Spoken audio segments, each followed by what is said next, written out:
Hey, what's up? What's up? So today is Dayton's birthday.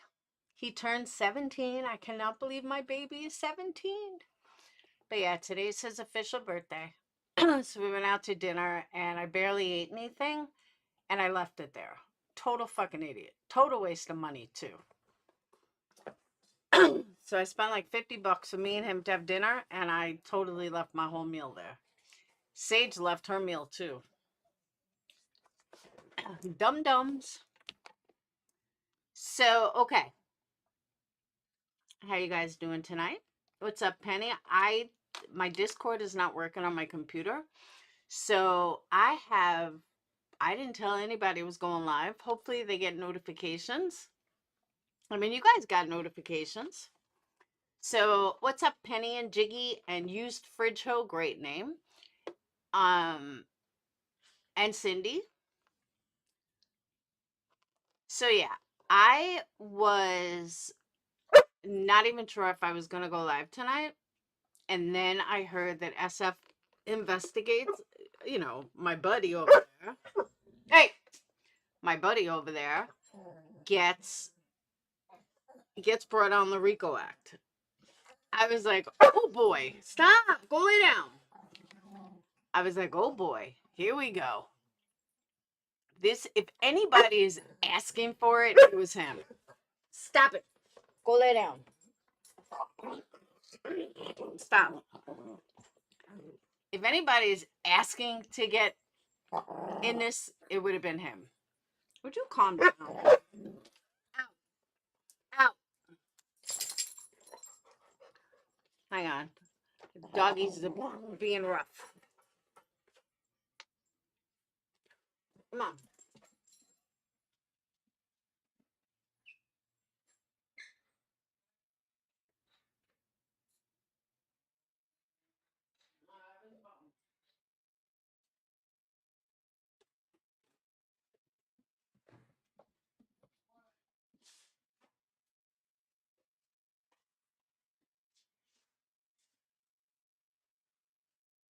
For you?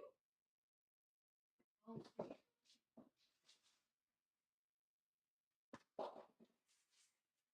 The bones for you. That's it. That's all there is. No more bones.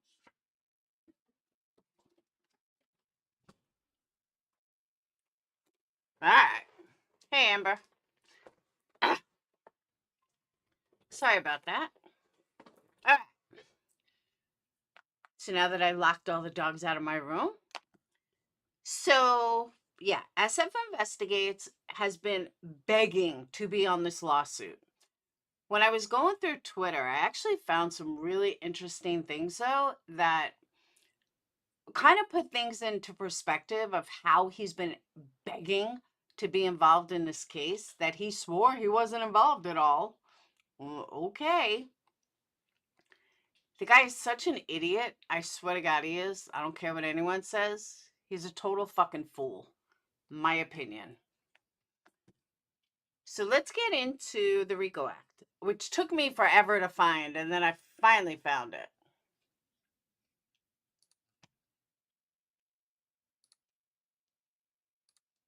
All right.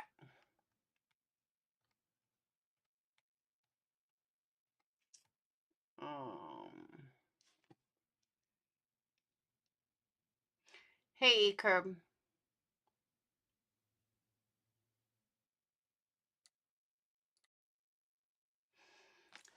He's a know-it-all? Oh, God, is he a know-it-all. And he's such an asshole. But we're going to get into all that. Let's start with the allegations. All right.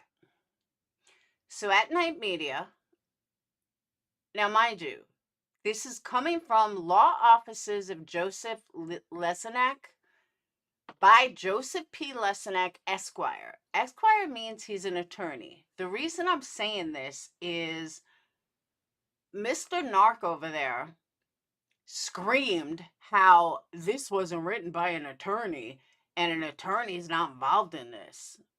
Can you read? Because yes, there is an attorney involved in this. All right.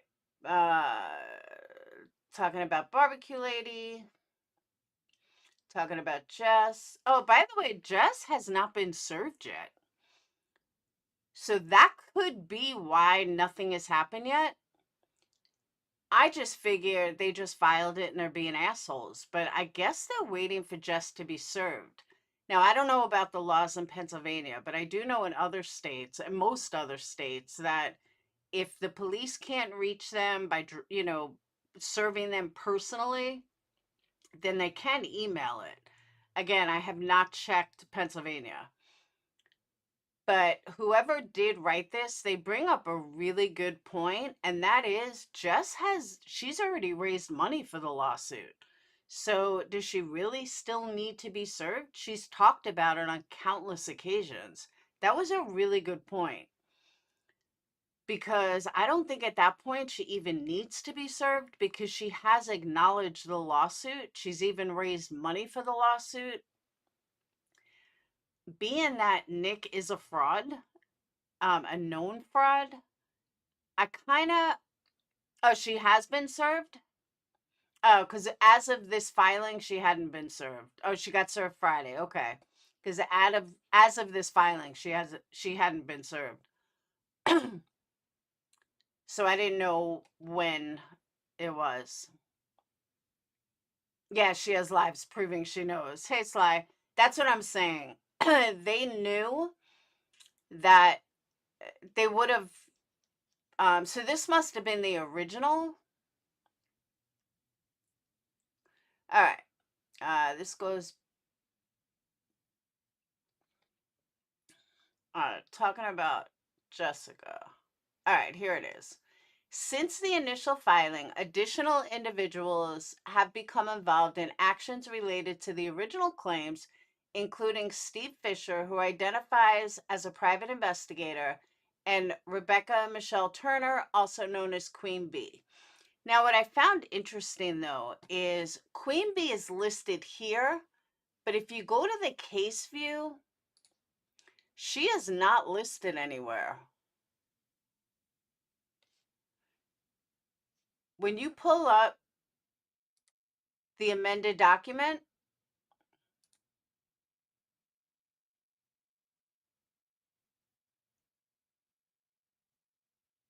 hang on, I thought I had it ready. Oh, it's the same one. There's a place that only he's listed and she's not. So I kind of found that weird. But she is listed here. All right. Steve Fisher has actively inserted himself into this litigation by filing a motion in this court on October 20th, thereby accepting and submitting to the court's jurisdiction. That is true. Under Pennsylvania Rule of Civil Procedure 1028, objections to personal jurisdiction must be raised at the outset, and failure to do so or participation in the litigation is deemed consent to the court's jurisdiction. So Steve, who acts like he knows so much, didn't know that. So yeah, Steve, they do have jurisdiction over you. Great job. Oh no, Nick's a fraud. Fisher had made numerous public statements on social media platforms concerning plaintiffs, including allegations that plaintiffs are engaged in a wrongful conduct, and has publicly criticized the lawsuit, referring to plaintiffs as fraudsters and making other disparaging remarks. A true and correct copy of the corresponding post by Fisher is attached hereto and incorporated herein by reference as Exhibit 1.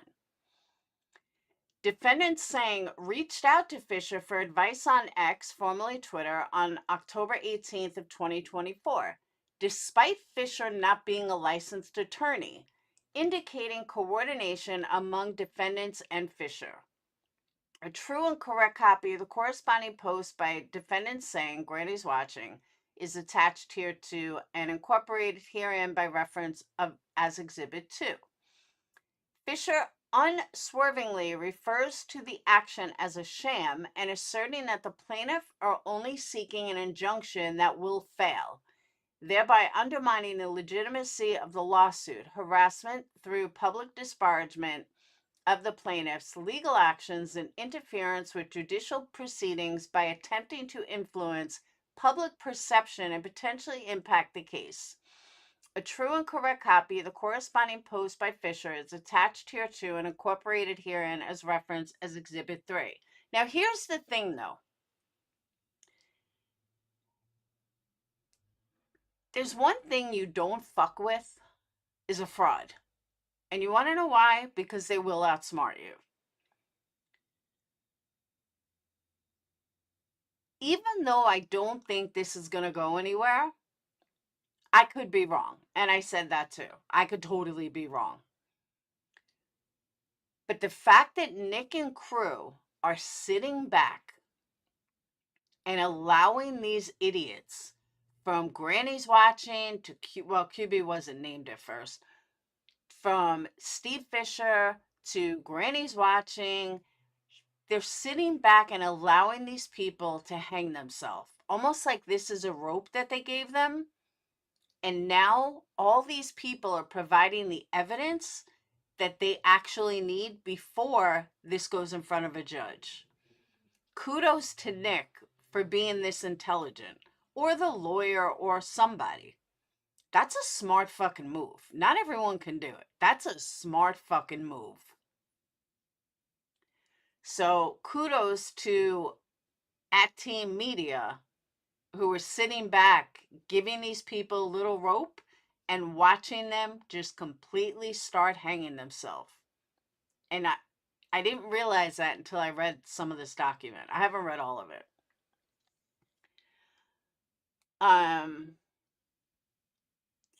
At approximately 10:57 Eastern Time, Fisher posted statements alleging that the plaintiffs are associated with an unlicensed investigator whose license was revoked due to prior criminal conduct and probation restrictions. A true and correct copy of the corresponding post by Fisher is attached here too and incorporated herein by reference as Exhibit 4. See, but here's what you're missing. Hey, Chrissy, here's what you're missing, Marie. And this is what I said the first time. I can't say for sure if this is going to go anywhere or not. And I agreed with you that it was a joke. But in my heart of hearts, what I'm thinking, and again, I could be wrong, but what I'm thinking they're doing, they didn't have any evidence prior to this. That's why they put out a rope and they're letting them hang themselves. Because now they're going to get the evidence they need to back up the statements that they made. Do you know what I mean? I think at first they did have nothing. But the more these people hang themselves, which they are doing, is as shown by the exhibits, they're now could have an actual case, if that makes sense. He further claimed that the investigator is working remotely for Seth and Tony and implied that a close relationship between them, stating that will come out in discovery also. Making unverified and damaging claims, harassment by disseminating negative information intended to harm the plaintiff's reputations, and a potential invasion of privacy by discussing personal relationships and legal statuses without consent. On October 19th of 2024 at 1:31 p.m., Fisher posted statements predicting that the discovery process in the lawsuit would reveal damaging details about plaintiff Seth Rogers, including serious and unverified accusations of statutory rape in Virginia, which he claimed could still lead to criminal charges. Fisher described this potential outcome as a blessing in disguise and detailed the legal ramifications, including a mandatory prison sentence and sex offender registration, making severe, unsubstantiated criminal allegations, harassment, and emotional distress by causing significant psychological harm and interference with judicial proceedings, by intimidating a plaintiff and discouraging the pursuit of legal action through threats of exposure to criminal charges. A true and correct copy of the corresponding post by Fisher is attached hereto and incorporated herein by reference 5. That is true.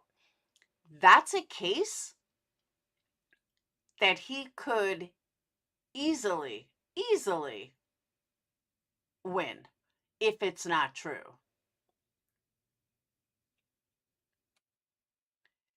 At 1:56 p.m., Fisher posted statements indicating that if he had been named in the lawsuit, he would call a press conference to announce an abuse of power and malicious prosecution action against the plaintiff's attorneys, whom he referred to as corrupt and the bottom feeder media whores. He also expressed support for a GoFundMe to take action against these lawyers, suggesting taking offensive action against the plaintiff's legal representation and potentially interfering with their professional practices. A true and correct copy of the corresponding post by Fisher is attached hereto and incorporated herein by reference Exhibit 6.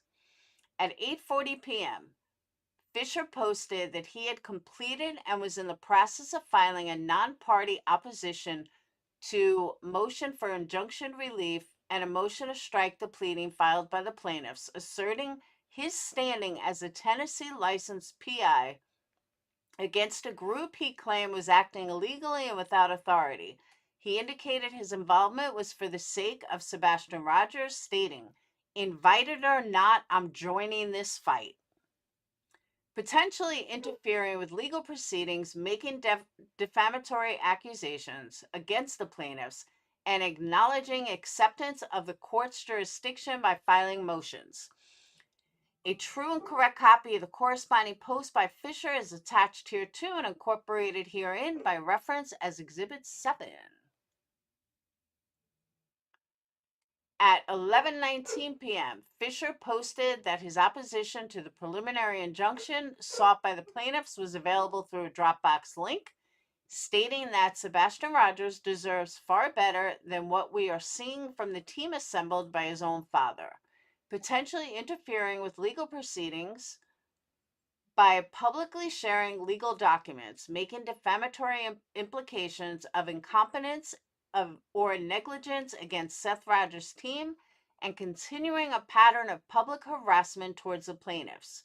A true and correct copy of the corresponding post by Fisher is attached to Exhibit 8. On October 20th, Fisher posted that his opposition was aimed specifically at challenging the request for preliminary injunctive relief, not dismissing the entire complaint, but expressed that he wanted the complaint to proceed as it would purportedly lead to criminal charges against Seth Rogers. He reiterated unsubstantiated accusations of sex crimes, stating that rapists and sex offenders should not walk freely, and encouraged journalists to confront with those allegations constituting defamation, harassment, and emotional distress, and incitement by amplifying harmful claims and urging public confrontation. A true and correct copy of SF Investigates is Exhibit 9. This is what I'm talking about, though. There is a really good chance that they needed this evidence in order to proceed with the case. And that's what I think they did. And that's fucking smart. At 7:04, Fisher posted accusations that Nick had threatened and intimidated critics in the Sebastian Rogers case, claiming that Nick's statements about obtaining user account data were false and accusing his lawyers of enabling these lies. Fisher also alleged that the plaintiff's team was financially unstable, noting that Nick lives with his mom and owes over $5 million in judgments, and Dog reportedly owes millions in back taxes, suggesting they could not afford travel expenses.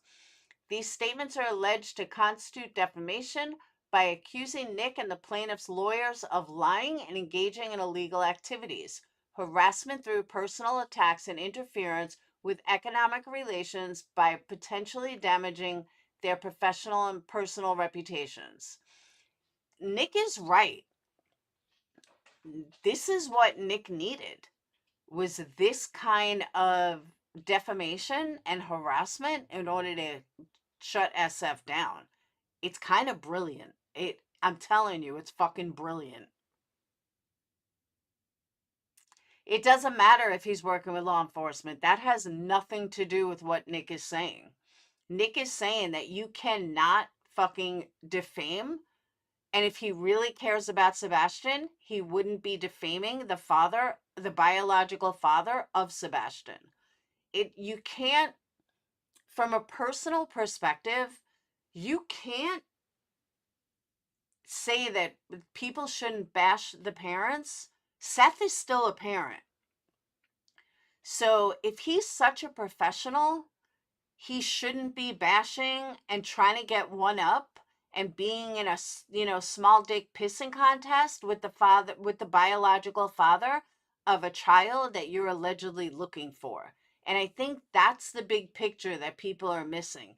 I don't happen to like Seth. I don't like Chris and Katie either. But guess what? I'm not going to sit there and bash them in any which way, shape, or form either.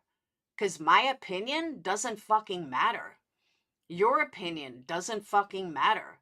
SF's opinion doesn't fucking matter. Doesn't matter what our opinions are, it's not helping find Sebastian. And if more people understood that, the world would be a better place. At 11:52, Fisher posted that he had filed a final version of his opposition at Night's request for a preliminary injunction in the Sebastian Rogers case, noting revisions from the prior version and providing a link to proof of filing, ultimately demonstrating acceptance of jurisdiction. A true and correct copy in 11. Hey, Vanessa. Oh, he's not a professional. We're going to get into all that once I finish reading this. At 1:10 a.m., Fisher mocked the plaintiff's press conference, referred to their lawyers as sleazy with amateur filings, and mentioned the idea of sending a marching band, constituting potential defamation, harassment, and interference with the event. A true and correct copy of the correspondence post by Fisher is attached here too. Now, let me reiterate this again, because I want everyone to truly understand what Nick is doing. Kudos. It's fucking brilliant. I'm telling you, this is brilliant. SF is such a narcissist. And narcissists, one thing they love to do is they love to talk. And they love to run their mouth. So Nick and crew just put a little bone out there. Just a little crumble. And SF came like a roach and latched onto it. While Nick and crew was sitting back, laughing their ass off. Nick and crew was sitting back going, you are eating out of the palm of our hands. And he just kept going. And the fact that he kept going just gave them more reason to give them a little more candy, but scatter a little more food on the floor. And SF fell for it. I'm not even going to give you guys an analogy, but because the one I was thinking we won't go, but a kid in a candy store. One thing that people forget, we look at this stuff on YouTube and we're like, yeah, it's not going to go anywhere. These are judges. They have no idea what a queen bee is. They don't know what a voices is. They don't know what a B-Tim is. They think all this YouTube stuff is like crazy. But here's what they do know. They do know harassment. They do know defamation. And what SF has done is blatant defamation. Blatant. And it's not even an opinion. It's libel. He put this out there. He wrote it. And you can trace it back to him. So again, kudos to Nick for being this fucking smart. This was good. And I don't know if everyone really comprehends that, but kudos. Great, great work of knowing how to bait and reel it in, because SF definitely took that bait. On October 21st at 2:44 p.m., Fisher mocked the plaintiff's decision to cancel their press conference due to concerns about a marching band, implying they were unreasonable or fearful. Which may, oh, I just read that. At 9:06 p.m., Fisher posted that the plaintiffs were looking for an excuse to explain their lack of search efforts for Sebastian Rogers and accused them of exploiting disappearance for financial gain, which may constitute defamation by attacking their motives and integrity, and harassment through continued public criticism. A true and correct copy of corresponding on October 22nd at 12:01. Now, mind you, the pattern is this is every single day. Hey, Whistle Down, this is every fucking day. They knew they were going to raise money, which brings in the racketeering conspiracy. Yep. I'm telling you, this was fucking brilliant. For someone that I thought was a complete idiot, this is fucking brilliant. On October 22nd at 12:01, Fisher posted statements accusing plaintiff Brittany J. of panhandling and begging for money during a live stream, while also mocking her and providing updates on his legal filing status, which may constitute defamation by damaging her reputation, harassment through public belittlement, and interference with economic relations by potentially deterring financial support. A true and correct copy of the corresponding post by Fisher is attached.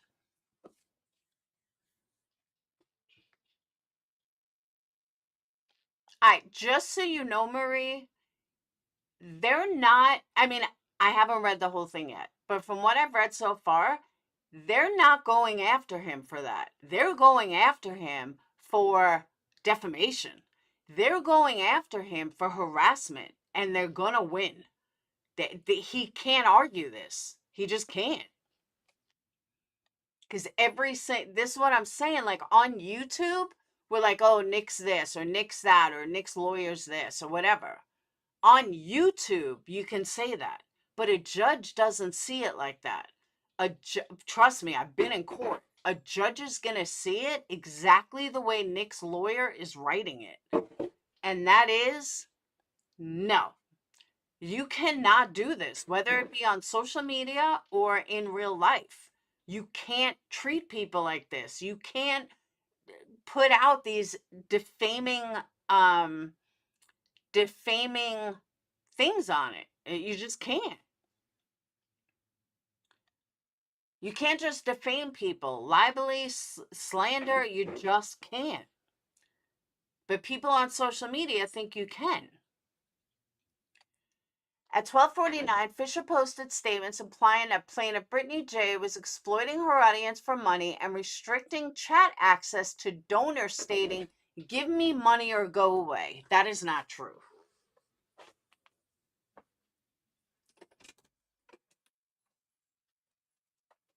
That's a blatant lie. Brittany would never say that. So that's a blatant lie. Which may constitute defamation by damaging her reputation and harassment through persistent negative commentary. A true and correct copy of the corresponding post by Fisher is attached here too and incorporated herein. Now, I don't watch either one of them, but has Brittany spoke about Granny's watching since all this started, or has she been smart enough to keep her mouth shut? I don't watch her anymore, so I don't know.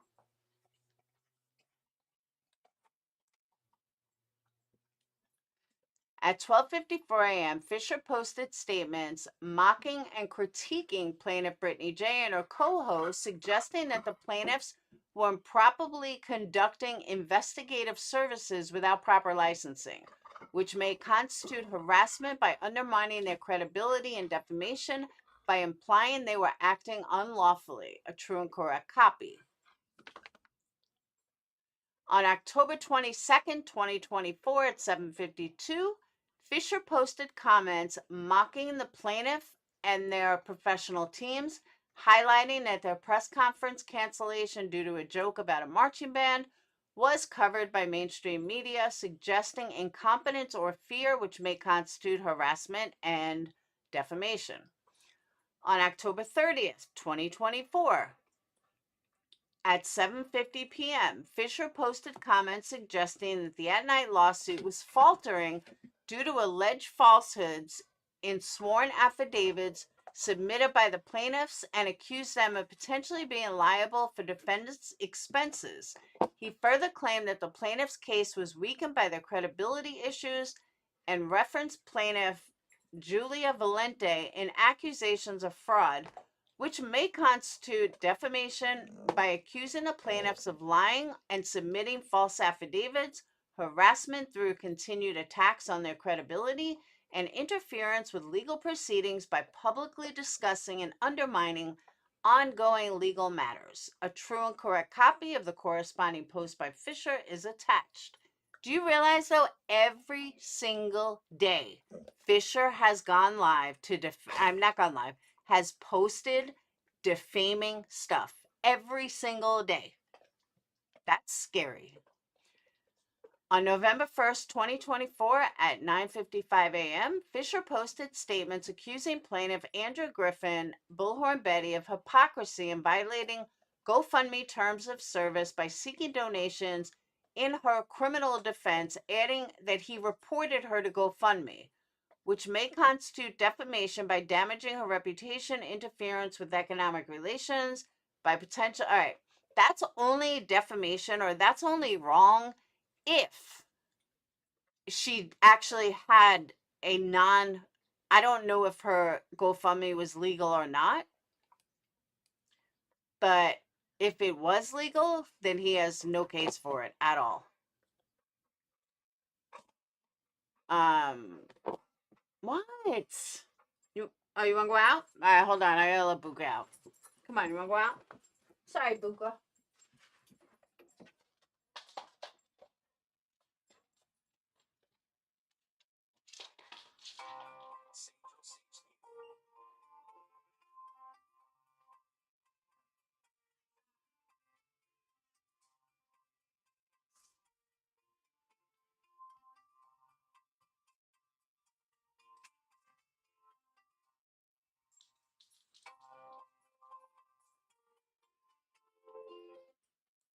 Hey, never came.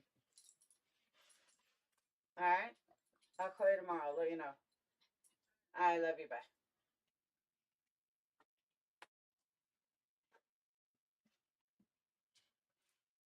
All right. Sorry about that. Buka was like pouring me, and I didn't realize it was Buka. I thought it was Karma. But when Buka does it, I know he really needs to go out.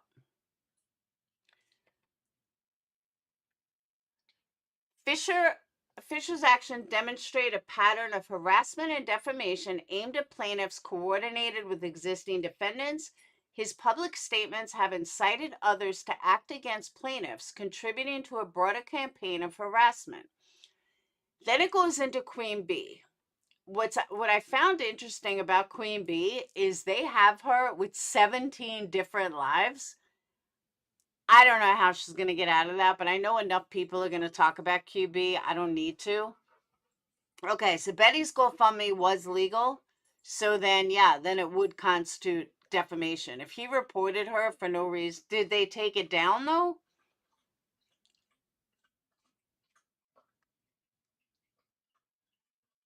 So what they wrote about Queen Bee was very small.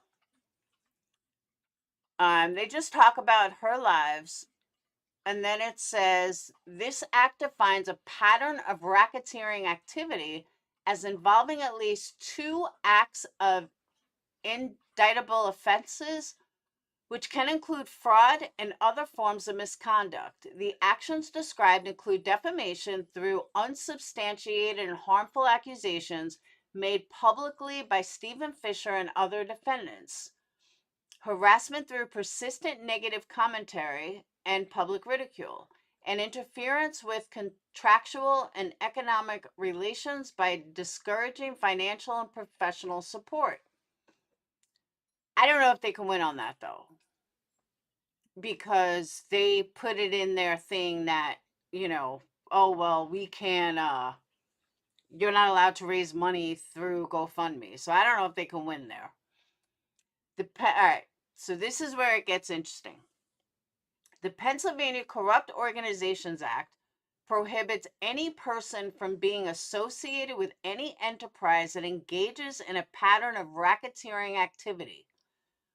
The coordinated, all right, here's like a footnote. The coordinated actions of defendants and new parties, as described, may constitute racketeering activity under the Pennsylvania Corrupt Organizations, which defines a pattern of racketeering activity as involving at least two related acts. The conduct outlined and includes defamation, harassment, and interference with economic relations, potentially meeting the criteria set forth by the act. Plaintiffs are actively working to identify additional John Doe defendants who have engaged in similar unlawful conduct and intend to amend the complaint accordingly once their identities are ascertained. Now, it's possible. Now, I don't know Pennsylvania law. It doesn't matter if they're criminals. Racketeering law in Pennsylvania, this could be legit. Just because we talk about bullshit and we think that it's okay to defame each other, and we think it's okay to put people down, and we think it's okay to harass people on the internet and all that other shit, doesn't mean it's not illegal. And I think that's what they're getting at. There may be something in Pennsylvania law that what they're doing is actually illegal. And it could be racketeering according to the actual term. So, according to the actual law. So it's very possible that it is racketeering. I don't think a lawyer would be wasting his time if it wasn't. Just saying. All right, so an enterprise is defined as any individual, partnership, corporation, association, or other legal entity, and any union or group of individuals associated in fact, although not a legal entity. A pattern of racketeering activity requires at least two acts of racketeering activity, one of which occurred after the effective date of this section, and the last of which occurred within 10 years after a prior act of racketeering activity. Racketeering activity includes, but is not limited to, acts of theft, fraud, and any offense indictable under several specific provisions of the Pennsylvania Crimes Code, including offenses involving fraud and threats. Plaintiffs assert that defendants, including Fisher and Turner, have formed an enterprise by associating together for the common purpose of defaming, harassing, and causing harm to plaintiffs. In a way, that is true. In a way. Defendants have engaged in a pattern of racketeering activity by committing multiple predicate acts, including defamation, making false and defamatory statements about plaintiffs in public forums and on social media platforms. Harassment and cyberstalking, engaging in a course of conduct directed at plaintiffs that alarms, annoys, or causes substantial emotional distress, serving no legitimate purpose. Absolutely, that's on Betty, and it kind of is on Brittany J. I mean, look what nonsense has done to her. Interference with public relations, intentionally interfering with plaintiffs' contractual and business relationships by spreading false information and encouraging others to refrain from doing business with plaintiffs. I'm sorry, but they have met all three. They have done defamation, they have harassment and cyber stalking, and they do have interference of public relations with business relations. All three of these are met. These predicate acts are related in what they share the common purpose of harming plaintiffs and are continuous, demonstrating a threat of ongoing unlawful activity. Defendants' actions have directly caused harm to plaintiffs' business interests, reputations, and emotional well-being. And that is true. You just can't do what they do. I mean, it's wrong. Defendant Fisher, Turner, Trude, and Sang, along with others, have formed an association in fact enterprise. This enterprise is demonstrated by their coordinated actions, communications, and mutual efforts to harm plaintiffs.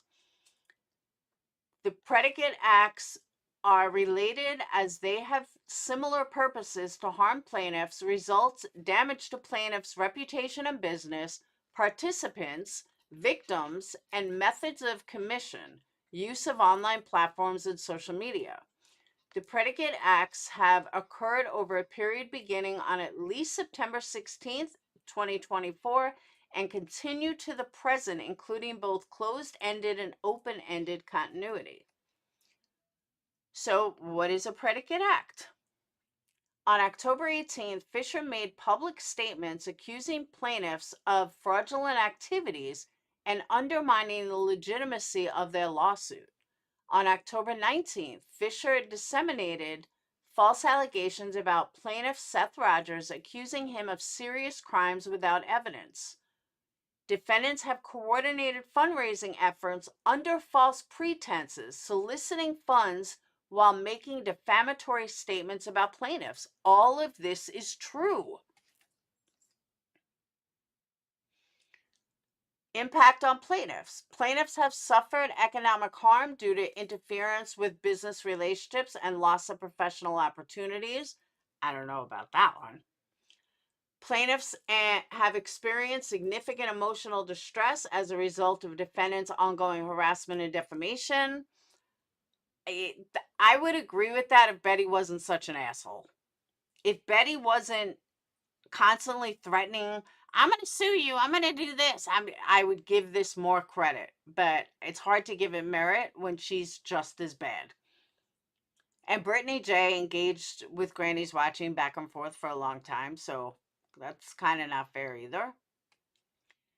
The defendant's racketeering activities have directly caused injury to plaintiff's business and property, satisfying the requirement under the Act. But has it though?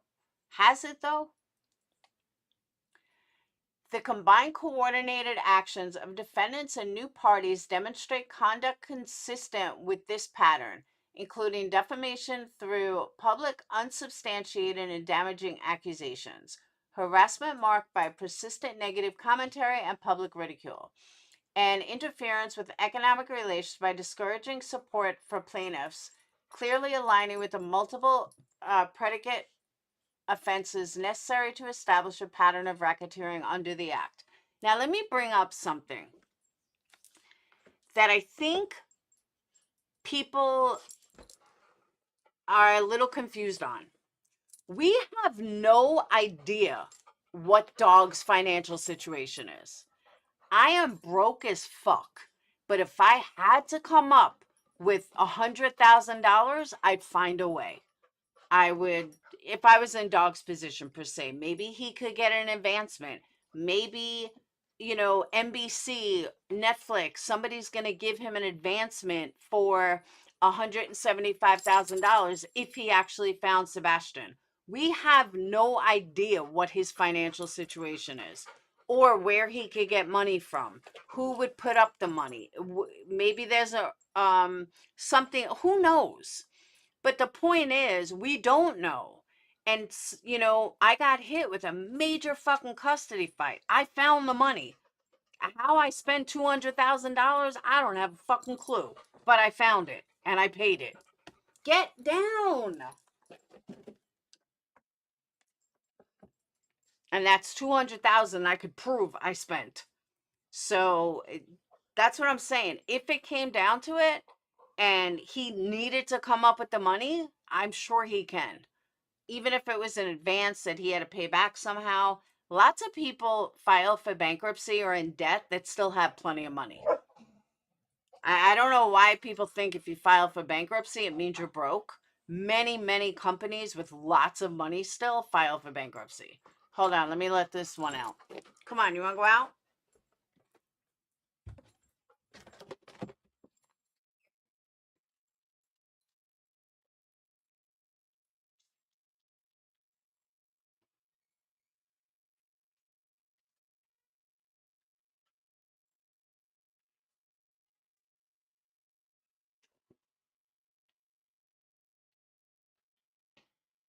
Just me and you, Winston.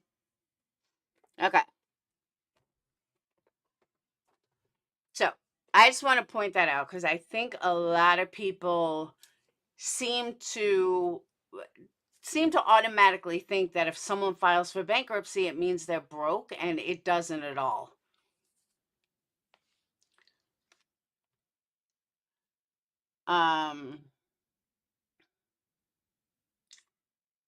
Defendants and new parties, including Stephen Fisher and Rebecca Turner, have engaged in a concerted effort to defame, harass, and harm plaintiffs' business and personal reputations through coordinated online activities.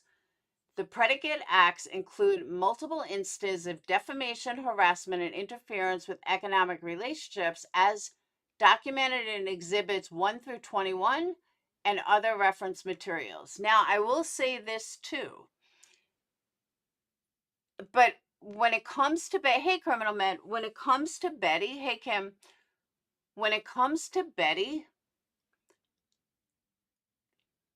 the fact, even if Queen Bee's lawyer said, well, I'm in a lawsuit with her, blah, blah, blah, the fact that they have proof that Betty still gets targeted every day from Queen Bee, that is not going to look good to a judge.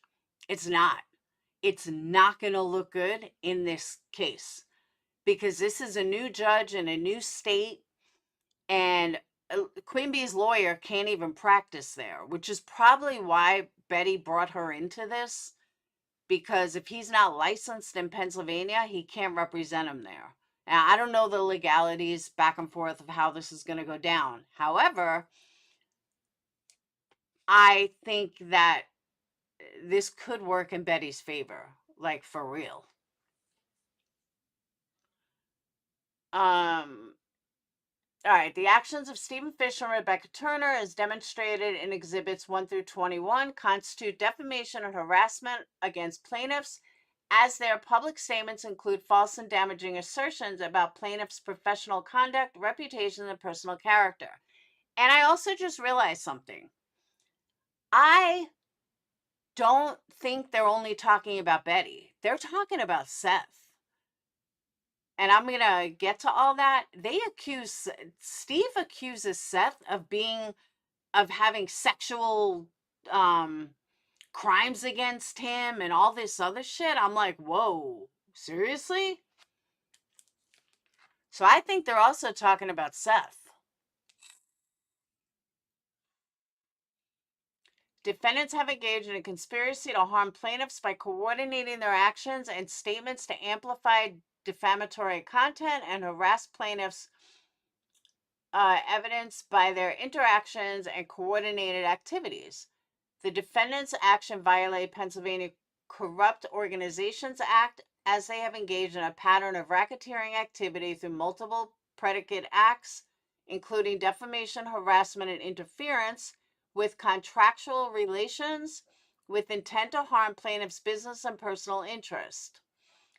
Defendants have intentionally interfered with plaintiffs' economic relations by making defamatory statements that could dissuade third parties from associating or conducting business with plaintiffs.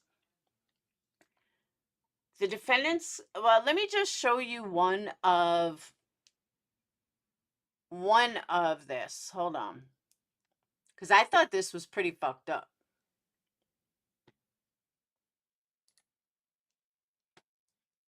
Hang on.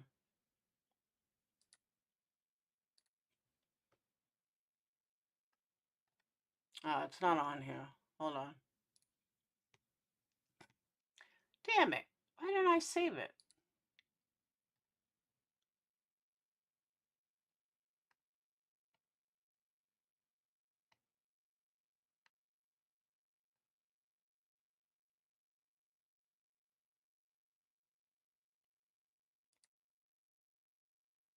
Okay, for example,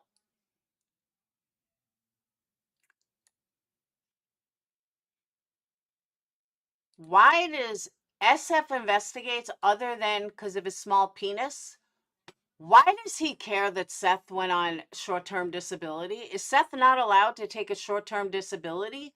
When I was with AT&T, I took short-term disability.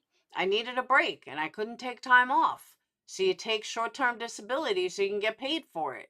What the fuck is his problem in this? Like, why is this a aha moment? Because the guy took short-term disability? So?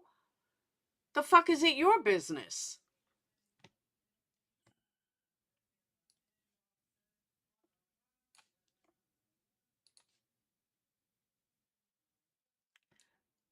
Um, Procedural history. October 18th, plaintiffs filed the original complaint against don't hit defendant. subscribe. I always try to tell them they Thank do you, it every Jiggy. test a problem, but they acting like it's fine. I'm begging them to First stop, super but chat they on leave a me with live a like. stream. That was your first super chat ever. Thank you, Jiggy. October 18th, plaintiffs filed original complaint against defendants, allegedly actions of defamation, harassment, violations. See, all right, so what I'm gathering from this is that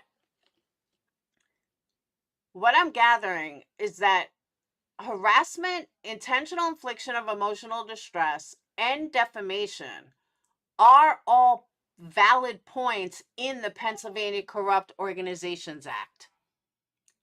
That's what I'm gathering. Why are you leaving? Where are you going, Whistledown? That's what I'm gathering. Service of process upon defendant Stephanie Jo Trudet has been duly affected. Opposing counsel formally accepted service on behalf of Trudeau, blah, blah, blah.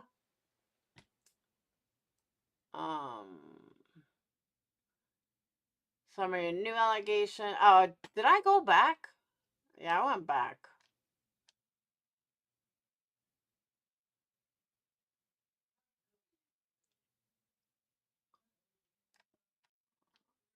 What page was I on?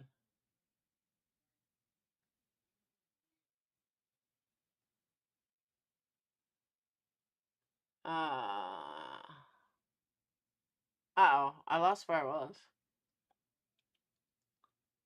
All right, here we go. Defendants' actions have also undermined plaintiffs' efforts to investigate and resolve the disappearance of Sebastian Rogers, causing further harm. All right, that's a little ridiculous. Hey, Johnny, that's a little ridiculous.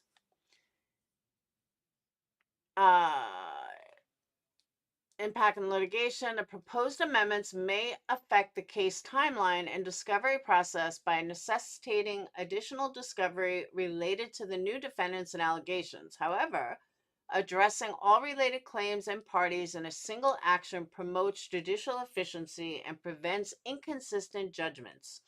Including Stephen Fisher and Rebecca Turner as defendants solidifies their status in the litigation, enabling a comprehensive resolution of all issues and preventing further harm to plaintiffs. Defendants' coordinated actions aimed at amplifying defamatory content and harassing plaintiffs demonstrate a pattern of racketeering activity through multiple predicate acts violating the Pennsylvania corrupt organizations. I'm telling you, this is like a legal loophole that most of us don't know about. But before I go on, make sure you guys hit that thumbs up. I only see 38 likes. Come on now. Legal standard. Pennsylvania Rule of Civil Procedure 1033 permits a party to amend a pleading either by filed consent for the adverse party or by leave of court. The rule provides a party either by filed consent of the adverse party or by leave of court may at any time change the form of action, add a person at a party, correct the name of a party, or otherwise amend the pleading. By the way, while I think about it, does anyone know if Betty's court case is going to have the news media there? Because some of my Patreons were like, you should go. But if there's going to be cameras in there, there's kind of no point. But if there's not going to be cameras, I'll go. So, does anyone know if there'll be cameras in there? If it's going to be live? If anyone can find out, let me know.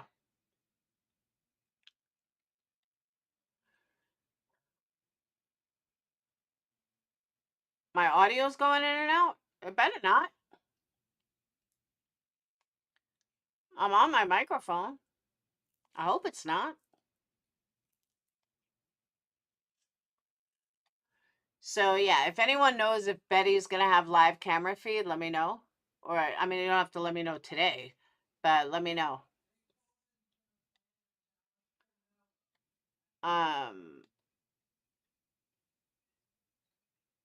Amendments should be all right. That's just about amendments. The proposed amendments to include satisfy these legal standards and are warranted given the newly arisen factual allegations of ongoing harm caused to the plaintiffs. Welcome, criminal men. Woohoo! The need to include Fisher and Turner's defendants arose only after their active incitement and participation in conduct detrimental to plaintiffs' business, reputation, and well-being become apparent. Granting leave to amend will not result in undue prejudice to the defendants. Instead, it will promote fairness by allowing all related parties and claims to be addressed within the same action, aligning with the goal of resolving cases on their merits. Argument. The inclusion of Steve and Rebecca as defendants is essential to fully adjudicate plaintiffs' claims. Their active participation in the alleged wrongful conduct has caused additional harm to plaintiffs. Their intertwined claims of defamation, harassment, violations of the Pennsylvania Corrupt Organizations Act, conspiracy, and other relevant laws are supported by the factual allegations and exhibit presented below. Defendants have engaged in a pattern of conduct that constitutes racketeering activity under the Pennsylvania Corrupt Organizations Act, including multiple predicate acts as demonstrated. So there must be something.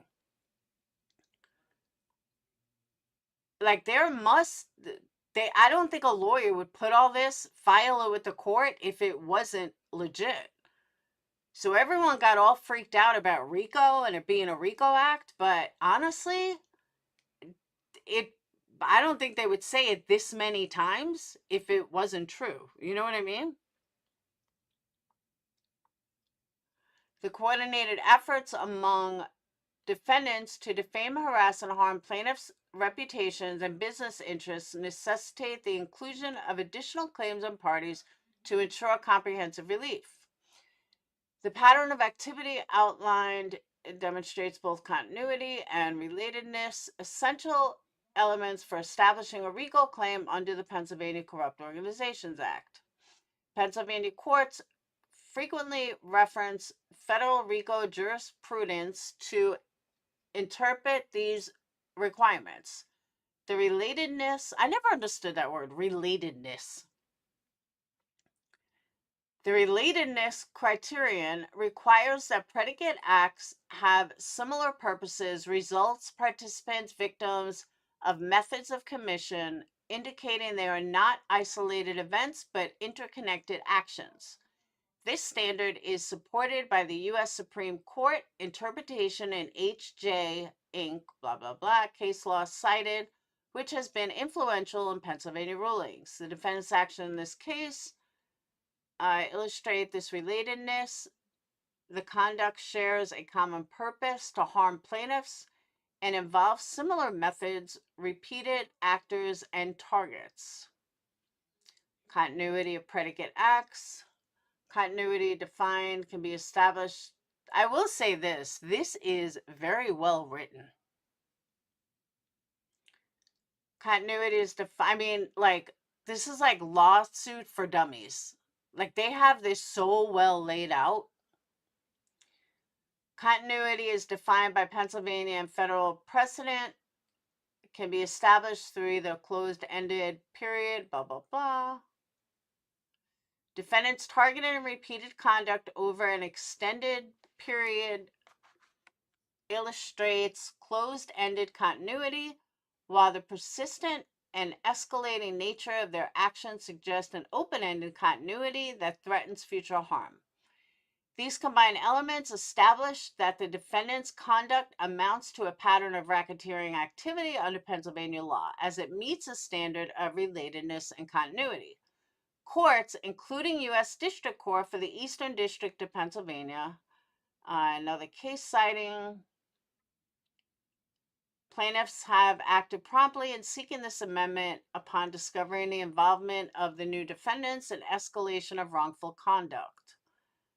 The amendment will not prejudice defendants. The amendment will not cause undue prejudice to the existing defendants, as the case is in its early stages. Discovery has not yet been completed. In Pennsylvania law, new allegations sufficient to state claims upon which relief can be granted, blah, blah, blah, blah, blah.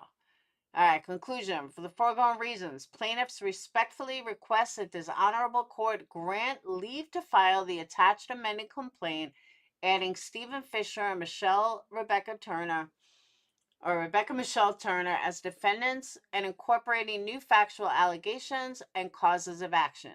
The amendments are necessary for a comprehensive resolution of related claims, preventing future harm to plaintiffs and aligning with Pennsylvania Rule of Civil Procedure to ensure fairness and judicial efficiency. Hey, Barbara. Dang. All right, let's get to the exhibits. This is the good shit. Exhibit 1. SF investigates. Repost. I try to edit a grammar error and delete the post. I've read the complaint seeking injunctive and equitable relief. See, I could speak right tonight. Equitable relief filed by Adonite, Seth, Tony, BHB, and other fraudsters. Okay, that's defamation right there, because Brittany's not a fraudster. I may not like her, but I don't consider her a fraudster. I don't know if Seth is a fraudster. We do know Nick is, and we do know Betty is. And when I say fraudsters, I include their lawyers. Okay, that is like the dumbest fucking thing you can ever say, SF. I hope those named aren't worried. It's complete nonsense that won't survive a demurrer, and the injunction has zero chance of being granted. This was an amateur hour desperate attempt to grab media attention. Poor dog. This is going to be his legacy, a failure whose career is now being compared to Bullhorn Betty. As a judge, this is not going to look good for a judge. I mean, for SF Investigates, this is going to look fucking horrible. Horrible. Because the judge is like, you're supposed to be the professional, bro. What's going on? See, I'm saying bro because me and Dave were joking around earlier. And now it's like an inside joke. So now I just said it. But no, bro is not my vocabulary.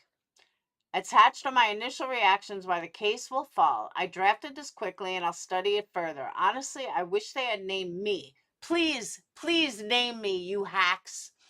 Anyone that is bothered by them conduction investigations in Tennessee without a license should report dog and the rest of the criminal group to Sumner County Sheriff and file a complaint with the Tennessee Private Investigating Licensing. This is not good. Like, this could fucking burn his ass. A judge is going to be like, can you back any of this up? This is straight up libel. Straight up. Like, this isn't even an opinion. This is straight up libel. Nobody claims, you don't have to be a private investigator to search for a missing child. You just don't. Anybody can do it. It's very sad and apparent to me that Seth doesn't care about his son, Sebastian. He's bitter at Katie and Michaela. That's what this is all about. The fact he can't keep a woman. This is the biological father of a missing child that you claim to like. That is disgusting. And then he filed a bunch of bullshit. They don't care about you or what your input is. That's why you're not involved. Duh. Yay. Day Trip, you are right. Exhibit 2. I try to edit same thing. Thank you. Is there a way to reach you? I'd love to speak ASAP if possible. I don't even know why Granny would go to fucking this idiot. Your DMs are closed. My website is linked in my bio, and my contact page has my info. Contact Mystery Maven Jess, attorney, Foundation Against Crime with Exploitation. She's on X, YouTube, Facebook, website. She's working to stop people like ones exploiting Chris and Katie. She might have someone in PA that can help. Sure, I'll send you my number. Anyone that is genuinely worried about this sham of a filing should also realize it's not even seeking monetary damages because they know it's going to fail. Okay, I've said this before, I'm going to say it again. It was not seeking monetary damages, so they don't have to go to every single person's state. When you're suing someone for money, you have to go where they are. That's why they're not doing it for money, because they would have to travel to each person's state. If they do it like this, they're going to have to come to them. That's the difference.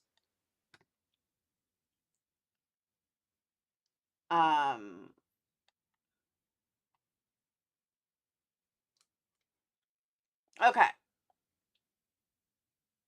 I also noticed that how they referred to Heather Cohen and the other PI that was on the case as licensed PIs, but refer to the current PI without the license. That's because it's Nina in Texas who has her license revoked after she fired a gun through her walls. She was going to do the SAR, but couldn't get permission from the probation department to leave the state, so she's working remotely as Seth and Tony's PI. Tony and her are very close. That will also come out in discovery. Who cares? Like, why does it matter?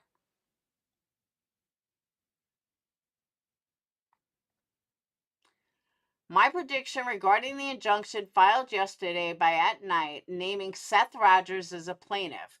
Seth is now subject to discovery, which will expose his relationship with Katie and Sebastian. Under oath, it will come to light that while in his 20s, Seth got a minor pregnant in Virginia. Okay, Seth is now in his 50s. Why is everyone saying their sound goes in and out? I don't understand that. Maybe it's my wire?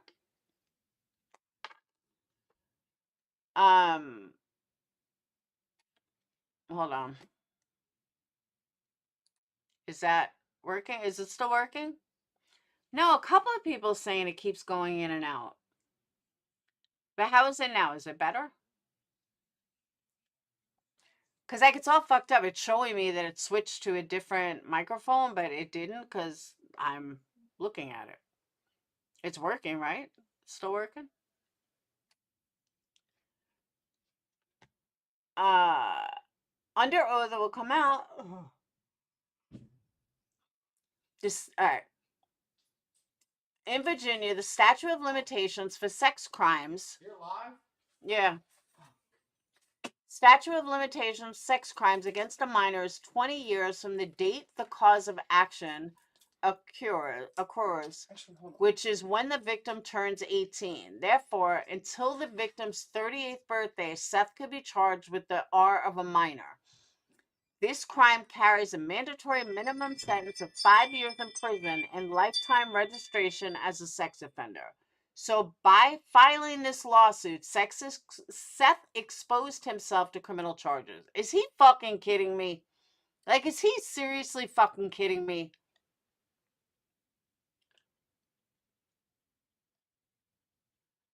If I had been named in a lawsuit, again, begging to be involved, if I had been named in a lawsuit, and I honestly wish I was, I would immediately call a press conference for 9:55 a.m. Tuesday on the steps of the Delaware County Court of Common Pleas. SF, this is Tuesday, and I don't hear you doing a press conference. Just saying.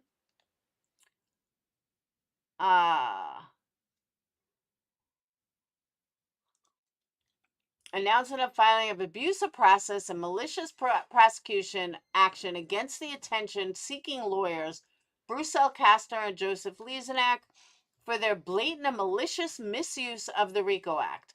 I would also fully support and donate to a GoFundMe, not to defend the lawsuit, but to take action against these two corrupt, attention-seeking lawyers.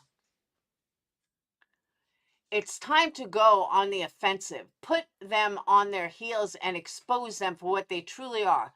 Bottom feeder media whores.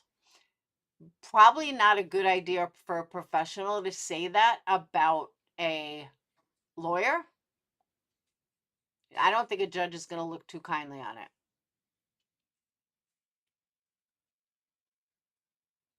I have just completed sign and in the process of filing a non-party opposition to motion for injunctive relief and a motion to strike the pleading filed by At Night Nick, Dog the Bounty Hunter. So they are wristbands. Oh, you got them? Yeah, they're, hold on, guys. They're Bible verses. I know, I see. Scan the QR code. Yeah. That's cool. Oh, they did come on your birthday. Good. Although I don't think they're gonna fit. Yeah, I told them. I saw them on TikTok Shop. Oh, they are gonna fit. Like that. And then you scan how do you scan it? the QR code right there. Oh, really? It gives you a new Bible verse every day. One's for Sage. My two Bible thumpers. Go check it out. See if it works. His gift came. Yay.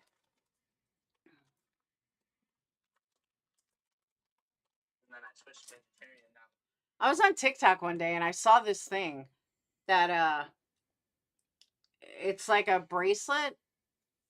Fear of, what is it? Faith without fear? Faith over fear.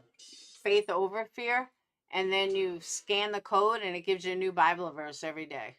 I was like, oh my God, my Bible thumper kids would love this. Have you ever been in the presence of nature's full glory? Did it work? No, I don't know where this is. Oh wait, I see.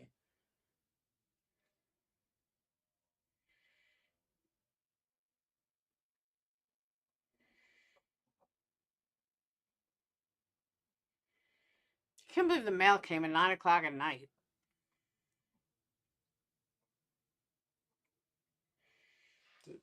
Does it work? Hold on.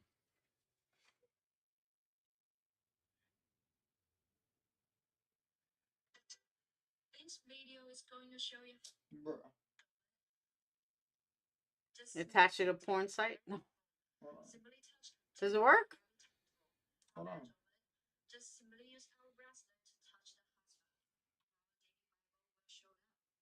We will update. Yeah, I was going to say, I think it hits the bracelet.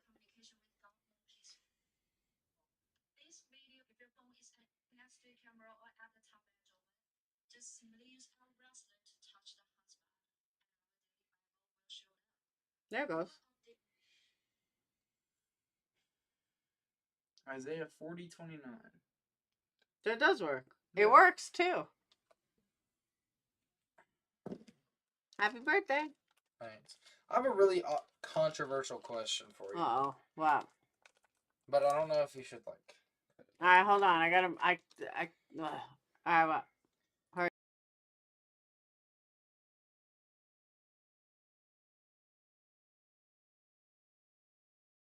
Man. Okay, but now is not time. That's a deep question. Okay. What defines a woman? It's what defines an individual. Well, I disagree though, because I think that you physically, because I think you're defined by your chromosome, No, and you can't change that. no, But that's biologically how it works. no, Yes, no. biologically. I'm not defined by a woman because I have boobies. No, you're defined by a woman because you have an XX chromosome. Well, that's only nature. Exactly. That's the nature of humans. But that doesn't define me as a woman. Yes, it does. No, it doesn't. I can't be a woman if I have an XY chromosome. All right, a whole nother discussion. All right.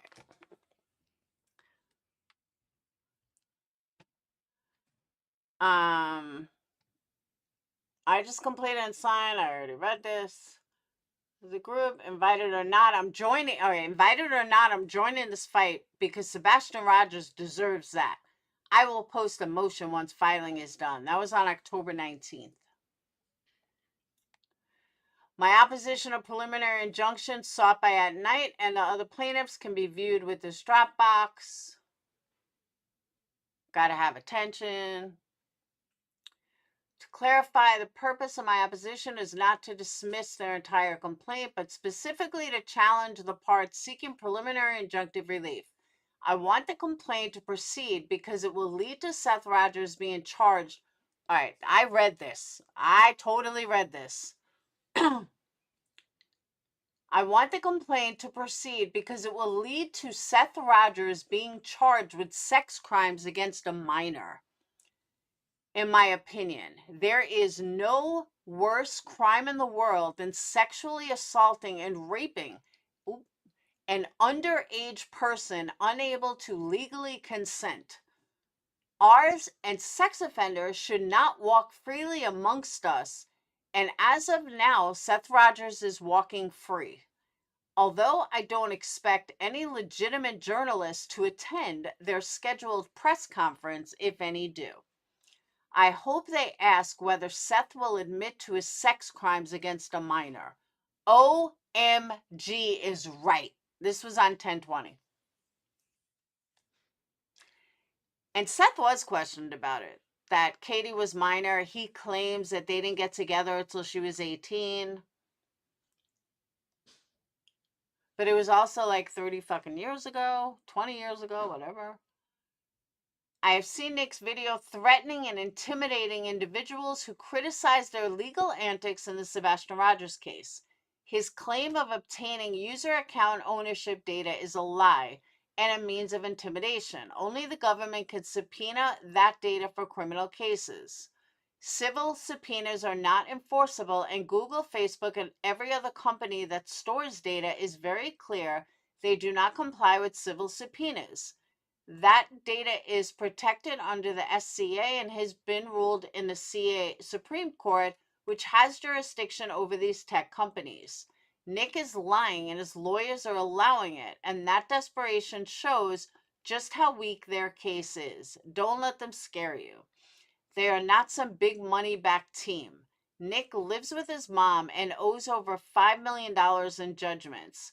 Dog reportedly owes millions in back taxes. They can't even afford to travel to Tennessee, apparently. No, Nick's not allowed to go to Tennessee. A recent decision from California federal court supports Facebook's policy that subpoenas to social media sites are generally not enforceable to the extent they seek private user content. In Crispin versus an artist sued several licenses, and the defendant subpoenaed several social media sites seeking plaintiffs' basic subscriber information as well as communications in part about the defendants. The plaintiff filed a motion to quash, arguing in part that the Stored Communications Act prohibited such disclosure. Generally, the SCA prohibits the disclosure of private communications or certain entities or individuals. Crispin has several significant holdings. First, that the plaintiff has standing to quash the subpoenas. The court reasoned that an individual has a personal right and information in his or her profile, blah, blah, blah. I don't know who posted that. I don't know if that was something Steve posted or they're posting it.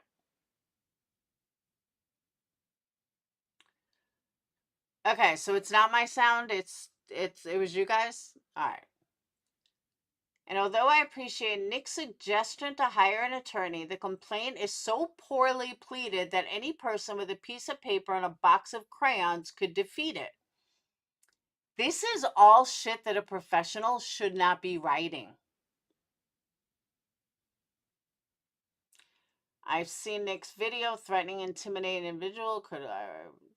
That's a repeat. Attaches the final version of the opposition.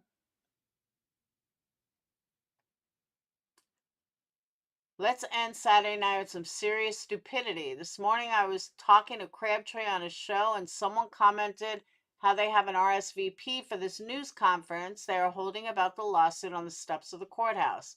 I said that's a public place and can't rope off an area for RSVPs, and they said I could send a marching band there if I wanted. That's not a bad idea, and we laughed. Now Brittany J is going on and on about how I plan on sabotaging the press conference with a marching band. Let's be honest, no legitimate reporters are showing up at the press conference, and I respect marching bands way too much to put them in the company of Dog Nick, Tony, Seth, and the sleazy lawyers they have filing these amateur pleadings.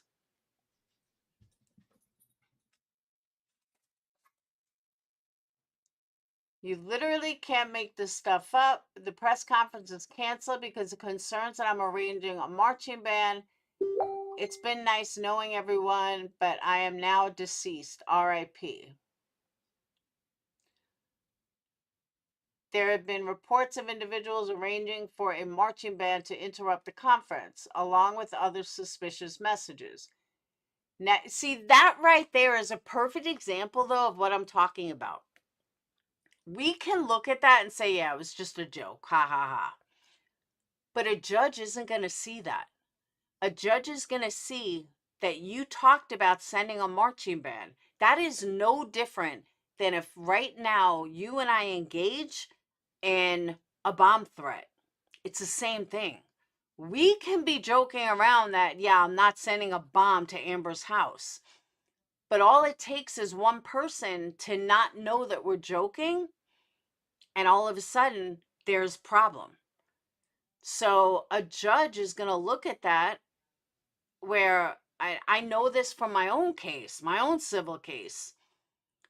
Things that me and Brad said back and forth to each other were so vile. To us, it was harmful banter. To a judge, he was ready to lock us both up because he thought we were both fucking insane. Same thing. So what we may think is harmful banter, it's not. It's not harmful banter. People take this shit really seriously.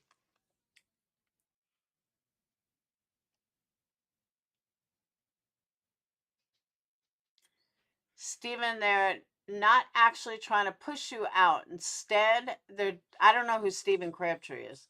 They're desperately looking for an excuse to explain why they've never searched for Sebastian.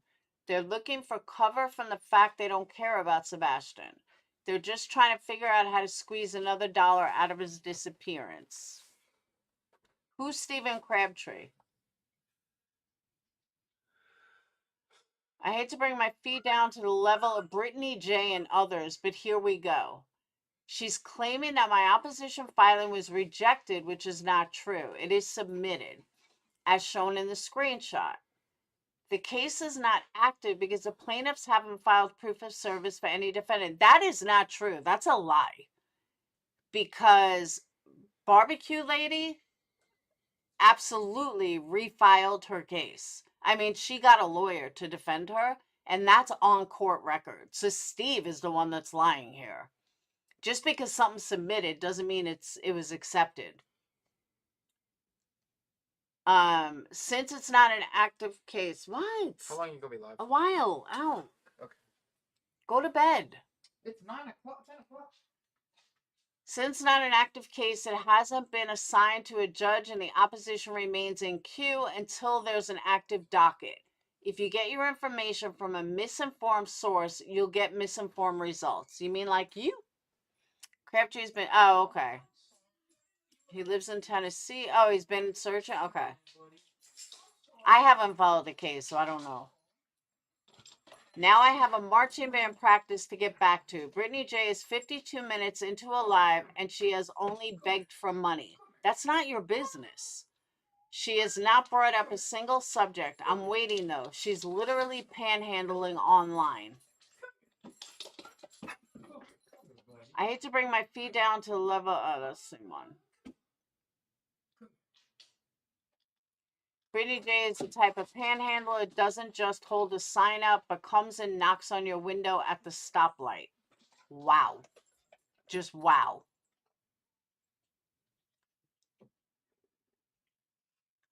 Brittany J is afraid to open her chat. It's only open to those that donate to her begging, give me money or go away. See, that's defamation.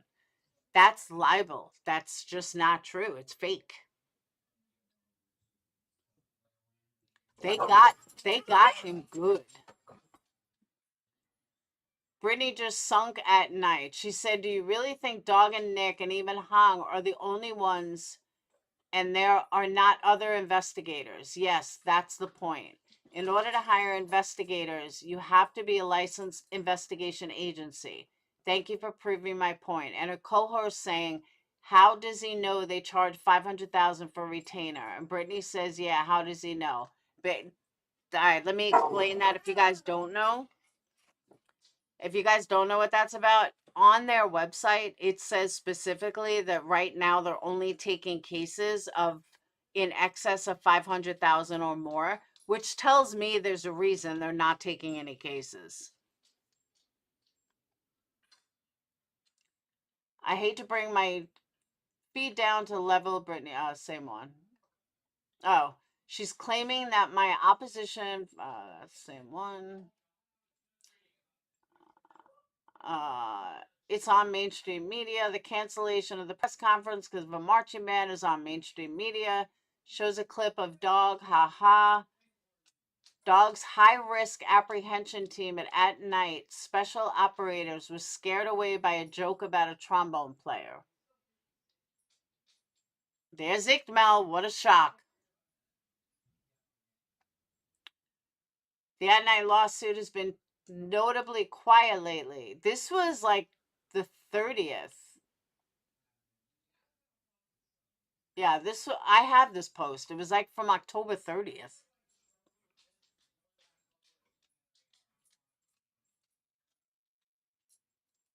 Starting with plaintiff Julie Valente. Okay, this is funny though. I'll show you guys what I mean. Let's break it down. A legal pleading is only as strong as its weakest plaintiff. When plaintiffs are caught lying, as law enforcement can confirm. Stop! Dan, why'd you bring them inside? Starting with plaintiff Julia Valente, she seeks injunctive relief alleging attacks on her professional integrity and claims of fraudulent behavior as part of an overall pattern of harassment. However, the Tennessee Bureau of Investigation has confirmed that Valente was never authorized in any capacity, even as a volunteer by their agency. Were you? The non-disclosure agreement has shown others claiming it to be starting with plaintiff Julia Valente. She seeks injunctive relief, alleged attacks on her professional integrity. Stop. Hold on one second. Out. Go. Out. This is why I left you guys outside. Go. Out. Go. Out. Out. No. Come on, Buka. Out. Let's go. Dayton. Come get the dogs. Karma. Karma. No. Calm down. Come on. All right. But what I found interesting about this, I found a post that he made that he totally was all about Julia and saying that he is completely secure in Julia and that, you know, Sebastian will be found because of the likes of them. You'll see. I'm going to get to it. Why is he this involved in this anyway? That's what I want to know. Why is he this fucking involved in it?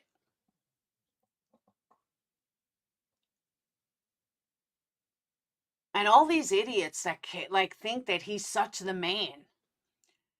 Before I answer a few common questions, I want to let you know I had surgery yesterday to remove a tumor from my chest. It was more intense than I expected, and I'm in a lot of pain. So I probably won't provide updates. Dude, you're not involved in this, or you weren't involved in this. I don't have any concrete information about the nonprofit Seth filed in California in 2014 and later in Tennessee when Tony joined. I have my suspicions, but no evidence to confirm them. I'm heading out in the morning to assist law enforcement with the search for Chris Sins in the Arizona desert. Afterward, I have a confidential project from November 1st to the 3rd. After that, I plan to return to Tennessee around the 5th to continue the investigation and search for Sebastian. I also have a new case in California that may soon require public assistance, which I'll publicize when ready. Have you ever, like, the key word, this is what I never understood about him. The key word in private investigator is not investigator. It's private. So why do you need narcissistic supply so badly that you have to tell everybody every fucking move you make? That is such a weird thing. Like, literally, the key word is private. Otherwise, you'd just be an investigator. You're a private investigator. Do you know what the word means, Steve? It means private. But not him. I'm moving slowly today and still have a lot to do. Prepare for the Chris Sin search. Bullhorn Betty is a hypocrite who attempts to prevent others from raising funds to defend themselves against meritless lawsuits. Yet she violates GoFundMe terms of service by seeking donations for her own criminal defense. This should not be allowed. Sent to GoFundMe this morning. Hey, Ash. Don't you have more important things to do, like find Sebastian Rogers? Amen. James Dowdy in his official capacity. I don't know what this is. Oh, it's verification.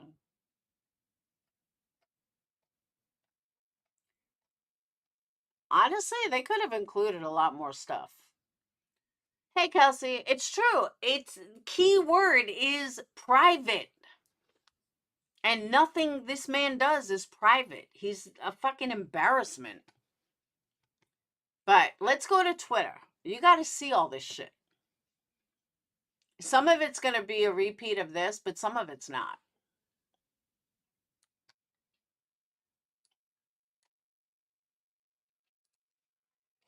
All right, so let me go back to the beginning.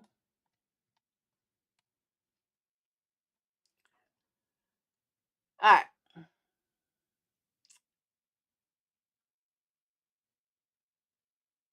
Now, one thing I do want to point out too, before we get into this.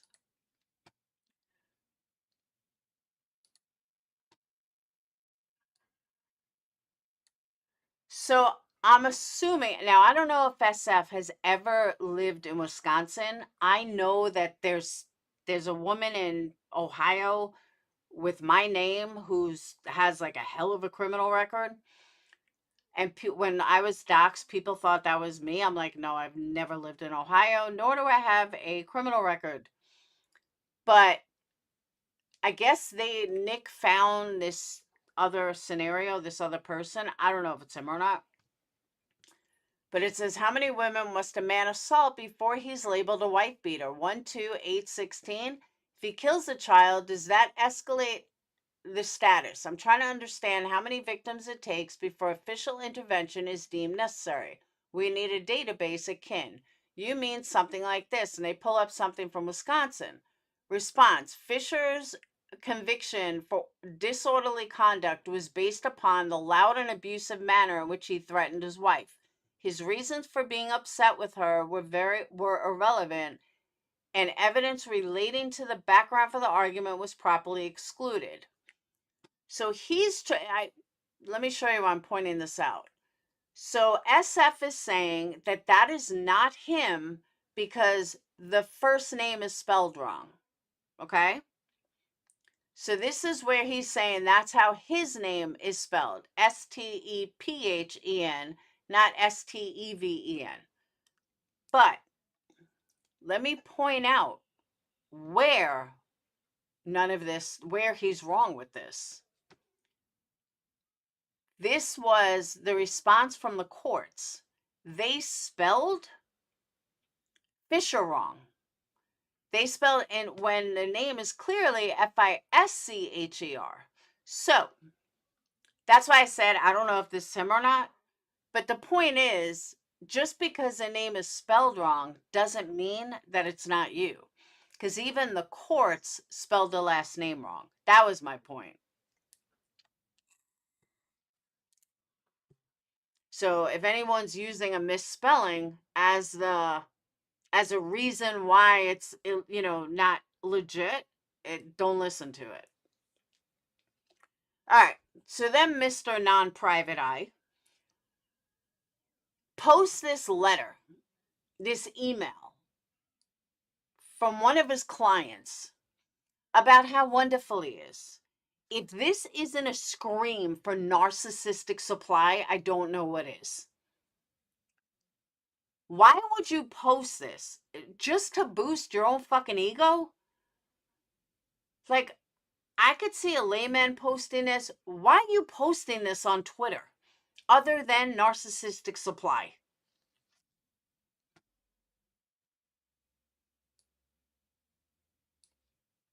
Okay. This, when I originally saw it, he was saying this comes from, thank you, Jiggy. He was saying this comes from American Pediatrics in the comments. So I looked it up and no, it comes from ABC. But yes, it does come from the pediatric. But it's also a study from 2013. We're now in 2024. And a lot of stuff has changed. All right, so those were the few things that I happen to pull up. And now let's go back to his Twitter.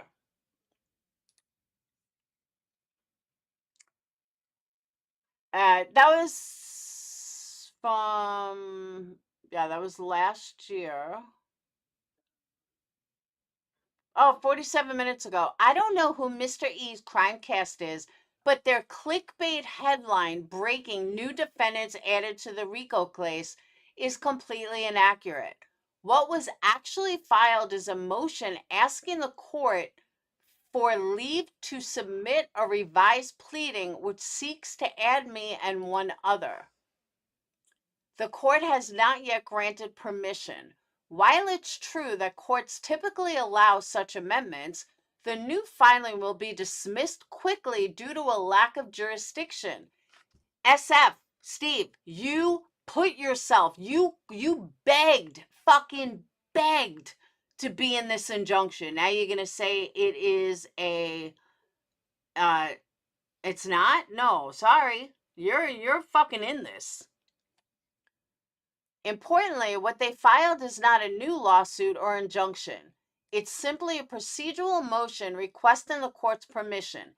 If you're relying on that channel for information, you're being misled. Okay, not to burst anyone's bubble, but let me explain how that works. Any single time that you put something in front of a judge, you have to file it in a motion. It's like, in layman's terms, a judge is like the grand poobah, and you have to ask permission for anything you do. You got to ask permission to stand. You got to ask permission to sit. You got to ask permission to blink. You got to ask permission for anything. So in a civil court, you have to ask permission if you can amend a file. That's standard. I mean, that's just the way it is. So he's making it out like it's some big thing, like, oh, they now have to ask permission. No, you always have to ask permission. Like always. That's what filing motions is about.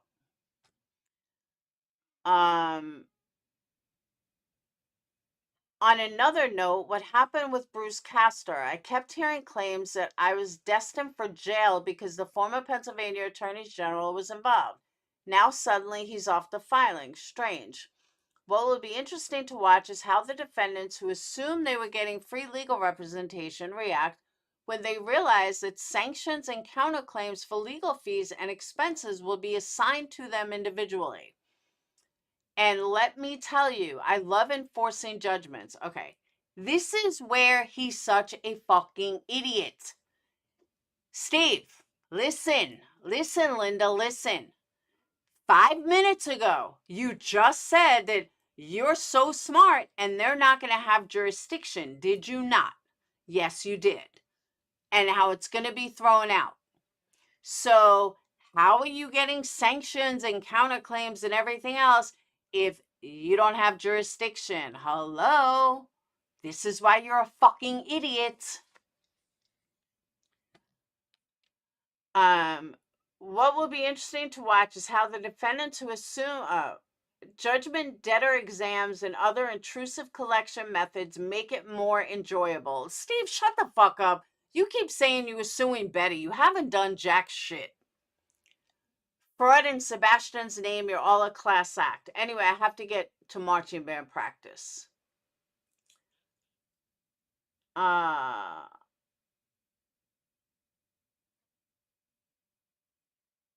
lot of defamation and slander and comments about you. I couldn't watch it all, but you're in the lawsuit officially and have many page of reference in there. I made a community post. I'm sick of all of this. This has turned into a complete joke. Amen.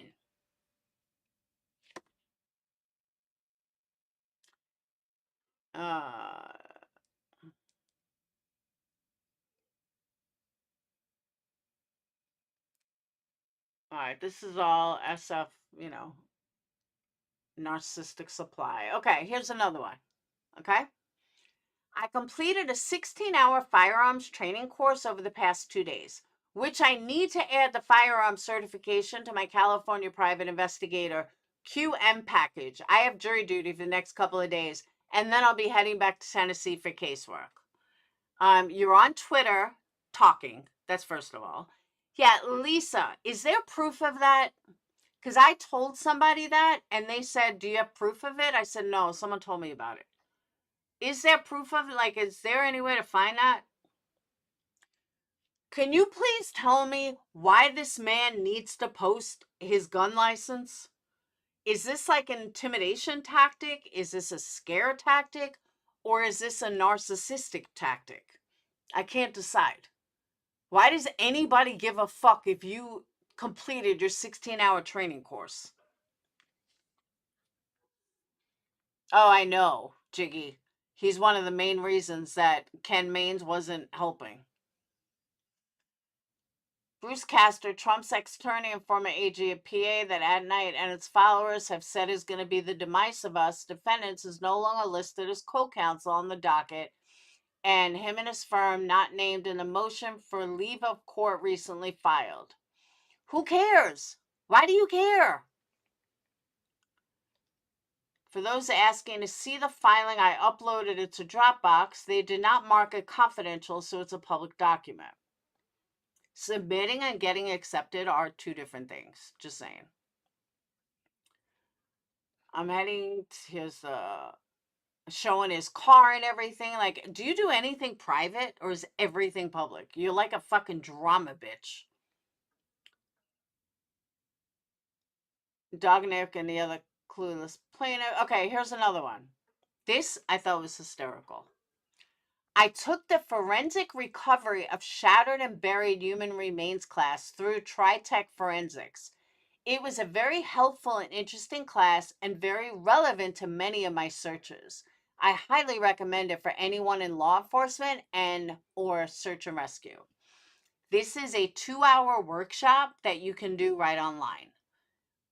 He makes it out like it's a big thing. Anybody can do it. Anyone can sign up for it. It is literally a 2-hour thing online. Because there's not an upcoming class, I can't tell you the exact price, but all of these prices are anywhere from $50 to like $600. A 2-hour workshop, I highly doubt is going to be $600. I'm probably guessing it'll be about $300. It's a 2-hour fucking webinar. I guarantee you can find it for free online. Just saying. And what I found interesting, though, correct me if I'm wrong, a private investigator would not touch any bones. A private investigator would not need to know about the recovery of scattered bones. You don't fucking touch it. You call the police. You call the crime scene. So I don't know what the fuck you're talking about that this class was so important for you. You're not allowed to touch anything. You're a PI. You're not a policeman. You can't touch recovery. You can't touch bones. You can't collect evidence. So I don't get the point of him taking this class other than he's a fucking idiot. Correct me if I'm wrong, though.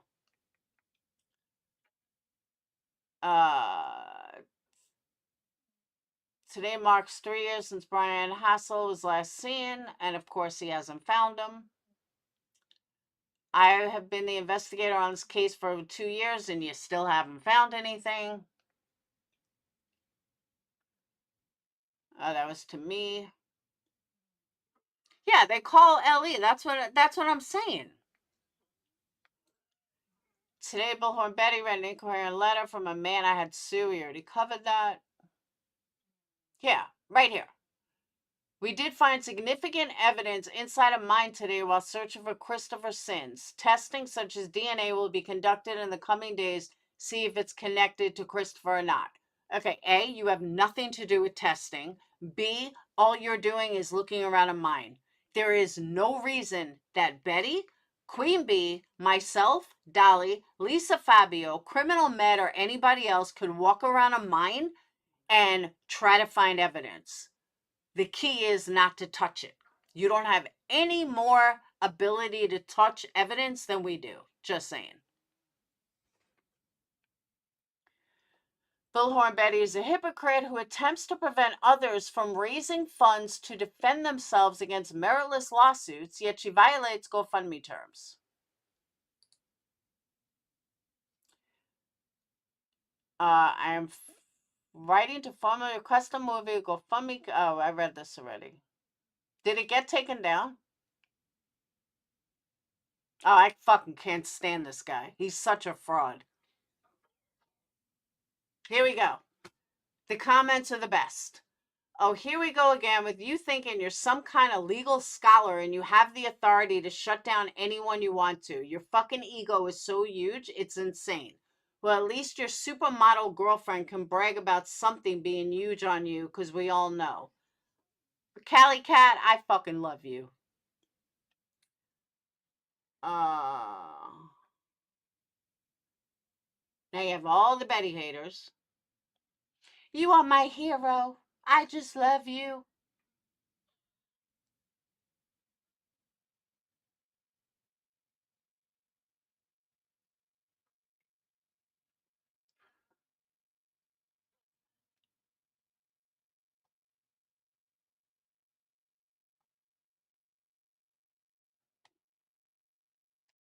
I just need my narcissistic supply.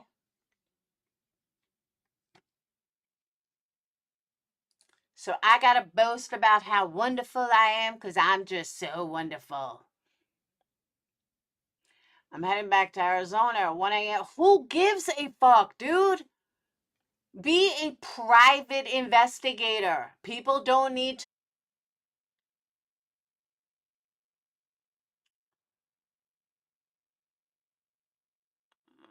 I see you were served with a lawsuit. Guess you shouldn't have called Seth Rogers a self-admitted pedo.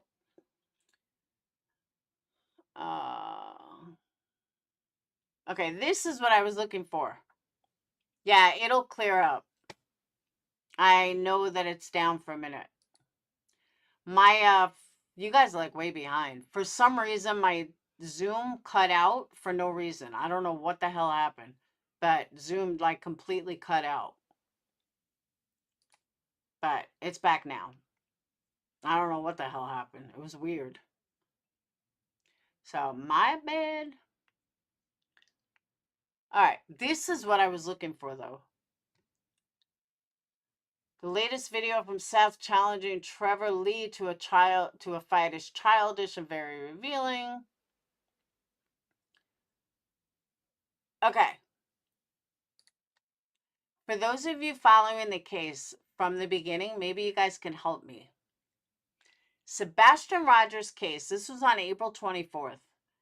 I received a call from Heather Cohen, the private investigator hired by Seth for Sebastian Rogers' case, and we spoke for about an hour. I cannot disclose any case details, so don't ask. Nobody gives a fuck. However, I can say that after talking to her, I have full confidence in her ability to lead this investigation. She has the experience and the necessary relations with law enforcement to bring the case to resolution. I've known that Chloe was involved in the investigation from the beginning. Correct me if I'm wrong. Didn't these two people turn out to be fucking frauds? Like, wasn't Chloe the one going on T-Rev's channel calling him daddy or some shit? I remember both these people turned out to be frauds. Correct me if I'm wrong. After speaking with Heather, I'm fully confident in the collaboration between Heather and Chloe and their ability to work with the sheriff's office, TBI, FBI, and other agencies to find Sebastian Rogers. I wish them nothing but success. They face a daunting task, but both are exceptionally talented investigators. I am certain they are making progress in finding Sebastian. I hope everyone will rally around their efforts and support them as well as other investigators and search teams. This was just a couple of months ago. But I remember these two turned out to be frauds. If I'm wrong, please let me know. Because there were so many people in and out of it. But I'm pretty sure they were frauds. So I found that interesting that here he's trying to promote them and they were nothing. They were like, one of them went on T-Rev saying, you know, like literally calling him daddy and how she was flirting with him and some weird shit like that. So I guess SF didn't do his research because he covered for them saying how wonderful they are, and I remember them being frauds.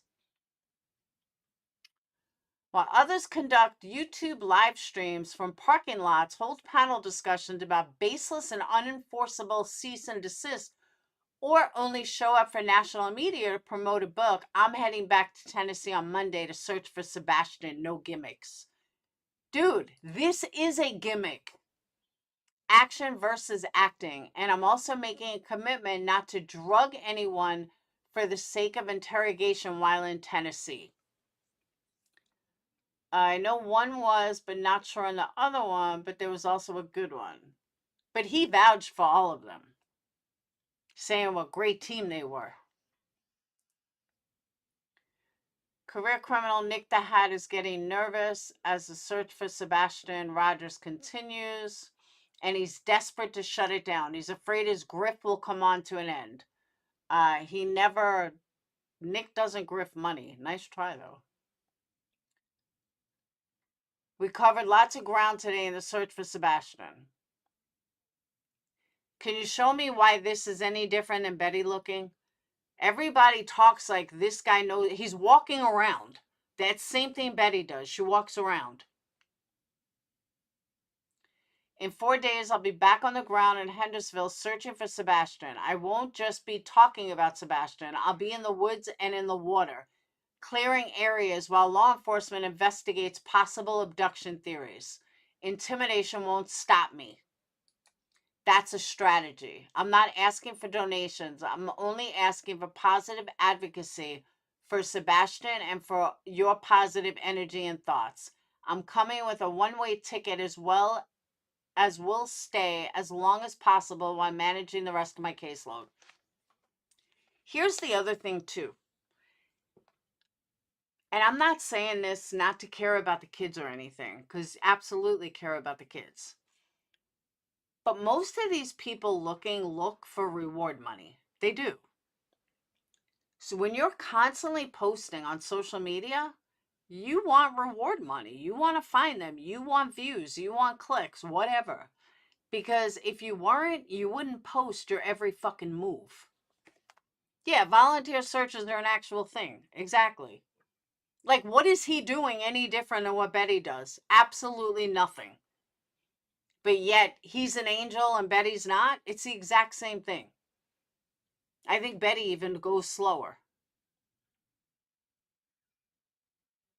Like, where you post everything else, where's the proof that you were in the water? I want to see you in the water. I want to see, like, remember Dolly when he was searching for Summer? He put on that fucking ninja outfit. It was the funniest thing I ever saw in my life.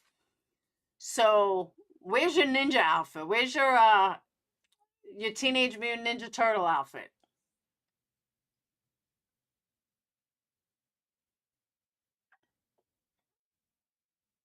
I mean, he's saying that he's walking in the woods and in the water and everything else. Farika, I agree.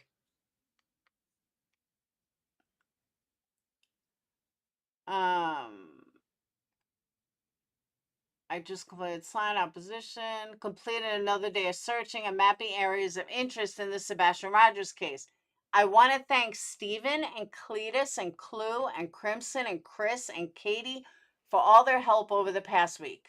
I'll be leaving for the next 2 hours to assist in the search for missing flood victims in eastern Tennessee, but I'll return to Hendersonville within 2 weeks. Sebastian, despite those who are making a mockery of your case and trying to capitalize on your situation, we vow to continue searching for you and seeking answers. All right, look. Here's the thing. He's making money somewhere. Unless he's a trust fund kid, it's just rich, which I doubt, but he could be. He's making money somewhere. So don't act like you're not making any money looking for Sebastian Rogers. You're getting paid somehow. That's like saying a lawyer never makes any money. And he likes the girl. He likes the case. So he's just going to do everything for free.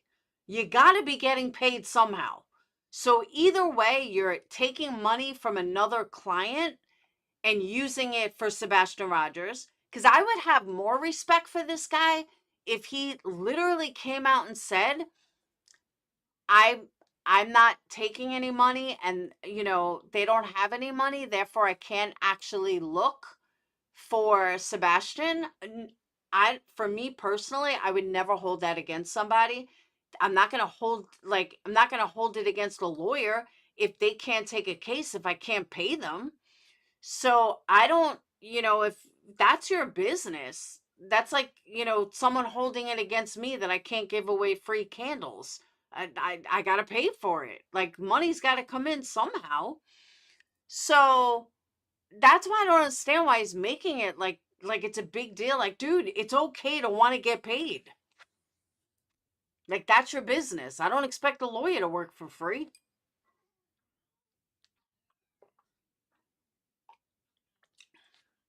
I agree with that, Lisa. In the search for Sebastian, I still believe the 9 priority zones to the north of his last known sighting offer the highest probability of detection. Because you know about what? You know about this? No, you don't. I'm back in LA for my trip to Tennessee. It's disheartening to return without providing any substantial answers. Steve, you don't never have any substantial answers. For those still in the search for Sebastian, almost all landowners, this was a good one. This was back in March. Almost all landowners will grant permission to search if they're asked in advance. I put up a SAR topo map with the owner info for each parcel of property. Hopefully, this can help you contact parcel owners and get advanced search. The map is interactive. Did he call every single landowner and ask for permission? Like, what the fuck is he talking about? How do you know almost all landowners will grant permission if you ask them in advance? You're such an idiot. We want FBI to take over the case, investigation. Whereas Sebastian Rogers, dad of missing autistic teen Seth, tells Nancy Grace he didn't want to go back to his mom's house on multiple occasions. My heart truly breaks for Sebastian. Now they have lost the only professional they had left on their team. I have agreed not to use her name, and I would appreciate it if nobody tags her or mentions her at her request. Losing that talented investigator. A true way for felon Tony Mathis to open the circus tent doors for general admission to the show. I don't even know who they're talking about.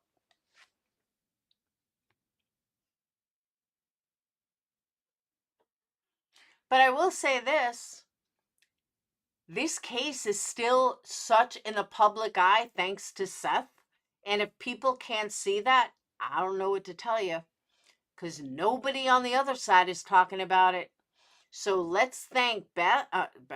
Let's thank Betty. Let's thank Brittany. Let's thank Monkey Dad, Jay's Justice. Let's thank Seth for keeping this in the public eye. Because if you go to Chris and Katie's team, there ain't a motherfucker still talking about it. Just keep that in mind next time you want to bash them. How much do you want to bet a large GoFundMe? A fundraiser is about to be announced. This all disgusts me. They had one professional left on that team and they cut her loose. Well, you're not on the team and you still keep looking, so what does that tell you? Here's a firearms training. Him searching. Like, you're a private investigator. Why do you need to post why do you need to post that you searched? I find that so disingenuous. Like, you're a private eye. We expect you to fucking search. You don't need to post that you're searching. You're supposed to. Yeah, and he's a big part of the drama. I agree.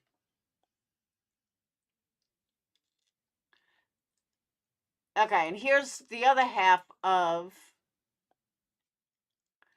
employee has used 1,092 hours of leave during the probationary period. The new probationary end is 8/1/2024. His son was missing? So of course, he writes, Jennifer Coffendover finds it sus that Katie wasn't comfortable staying at the house alone while Chris worked out of town to make a living and pay the bills. Maybe this concept is foreign to Jennifer and Seth, considering Seth has been milking disability since August of 2023. The shoulder injury wasn't from searching as portrayed. He got hired as a jailer, and 2 days after receiving his first raise, less than 6 months, he started milking the disability system. How the fuck do you know? You don't. JC faults Chris and Katie for not cheating the insurance system. There's some solid investigative work. Why are they going after Chris and Katie so hard and not focusing on searching for Sebastian? Is this just a cover campaign for Seth? What's the payoff they are working towards? This shows he went back to disability on 4/5/2024. Well, that's why it's called short-term disability. You can't stay on it forever. You need to stop you putting out misinformation. You need to find a second follower. You are ridiculous. Stop wasting your time on Seth. You are the problem and reason this case is stalled. Instead of investigating, you sit on Twitter running your mouth. When you have something other than animal bones and posting bullshit about a father who is grieving, then talk. Amen. You mean I have interfered with their plan? That is what you are saying. Why don't they come out with every point I have made and address them? Instead, they say, see you soon. That means I'm not wrong. What? Again, why are you saying this when it's not helping to find Sebastian? Because Seth and his team attacking CP and KP is not helping. You don't work for CP and KP, you fucking asshole. And if they are going to make claims, then they need to answer for them. You're not the police. CP and KP are not punchy bags. How about you ask Seth and his team to focus on Sebastian? Is this not the definition of hypocrisy? Like it just screams hypocrisy. Like you just can't get around it. My God, police digging, you're an amazing man. Yeah, okay.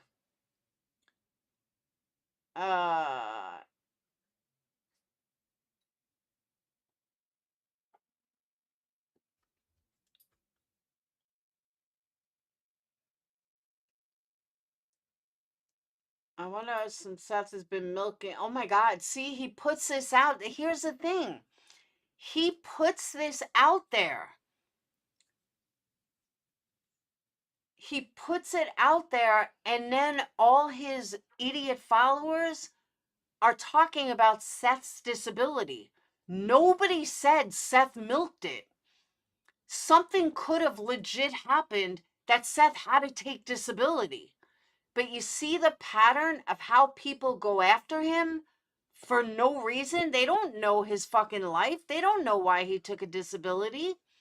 He just turned around and because SF put it out there, all these fucking roaches are like, yeah, he milked it. He milked it. We have no idea why he was on it. Do they pay him? You mean Ken Maines, not Chris. Ken. I was like, who's Chris Maines? This one's figuring out weeks, 26 weeks. So maybe he had a reason.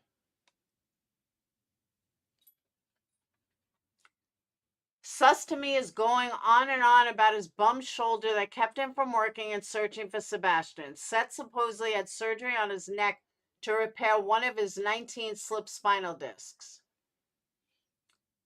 Okay, Seth doesn't owe you a fucking apology of why he was on disability. It's not your fucking business. The entitlement of SF's followers are fucking mind-blowing to me. Like, dude, he doesn't fucking owe you shit.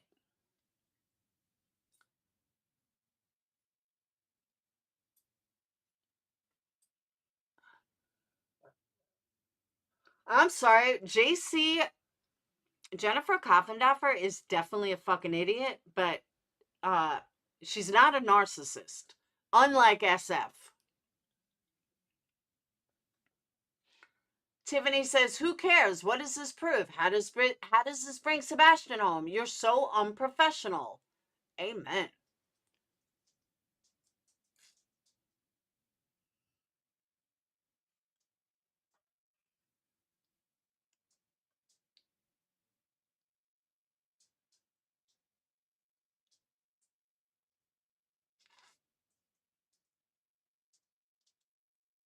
So did Seth go back to work on 2/24 and then back out on leave on 5/3/24, or was it continuous leave from 8/4/23 to present? Why is this any involvement in your fucking life? Apple something, you must be a QB follower. Please tell me what his disability has any impact on your fucking life that you need to know.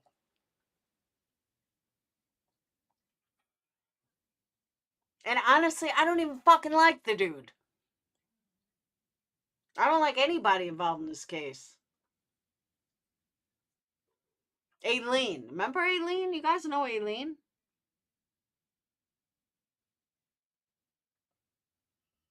Thank you, Agent 99. Thank you. That's exactly what I'm saying.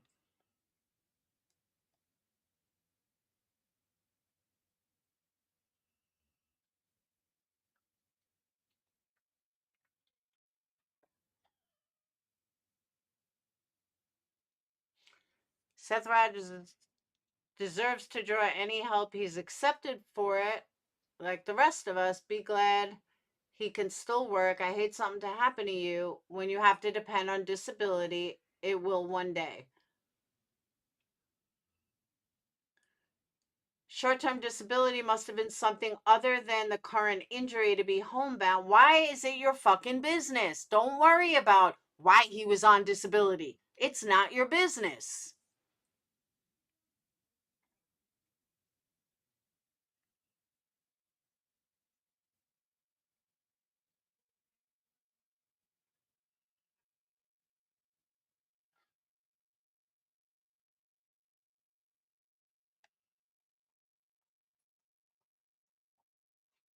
Even Chasing's in there. What's his hire date? Who gives a fuck? Who cares what his hire date is? Why does any of this fucking matter?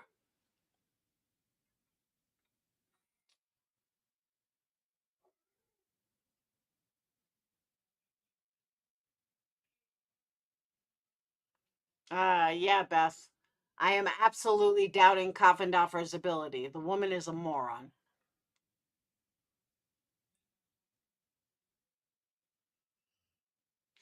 SF, do I suck in investigation? Because it appears that fact that I have a ton of documents nobody knows about is what is bothering you right now. What?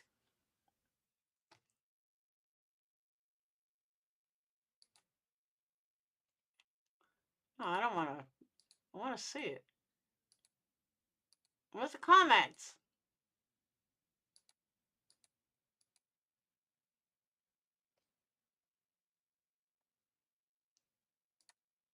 I guess he erased them.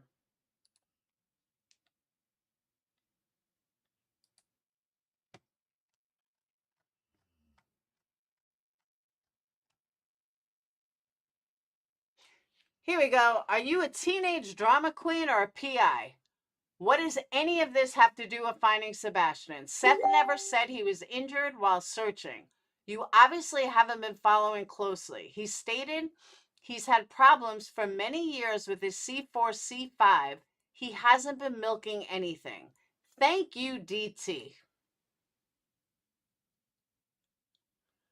It's about fucking time.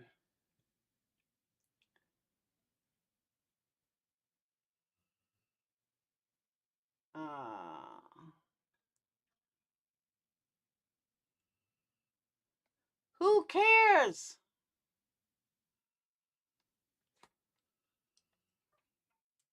Like, if Seth is the laziest motherfucker in the whole wide world, who gives a shit?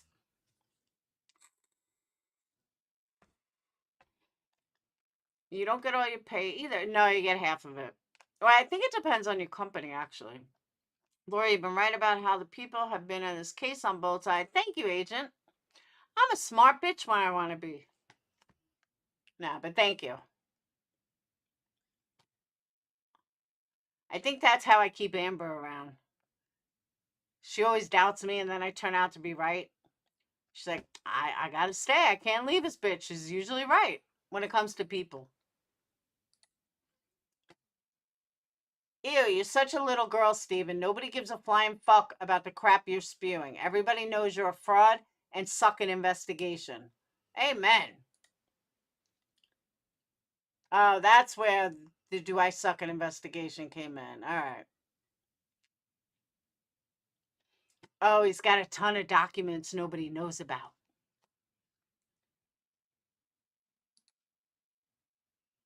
But honestly, let's say Seth was the biggest jerk off in the whole wide world and never wanted to work. Why is that anyone's business? He's entitled. It's not my business if you don't want to work.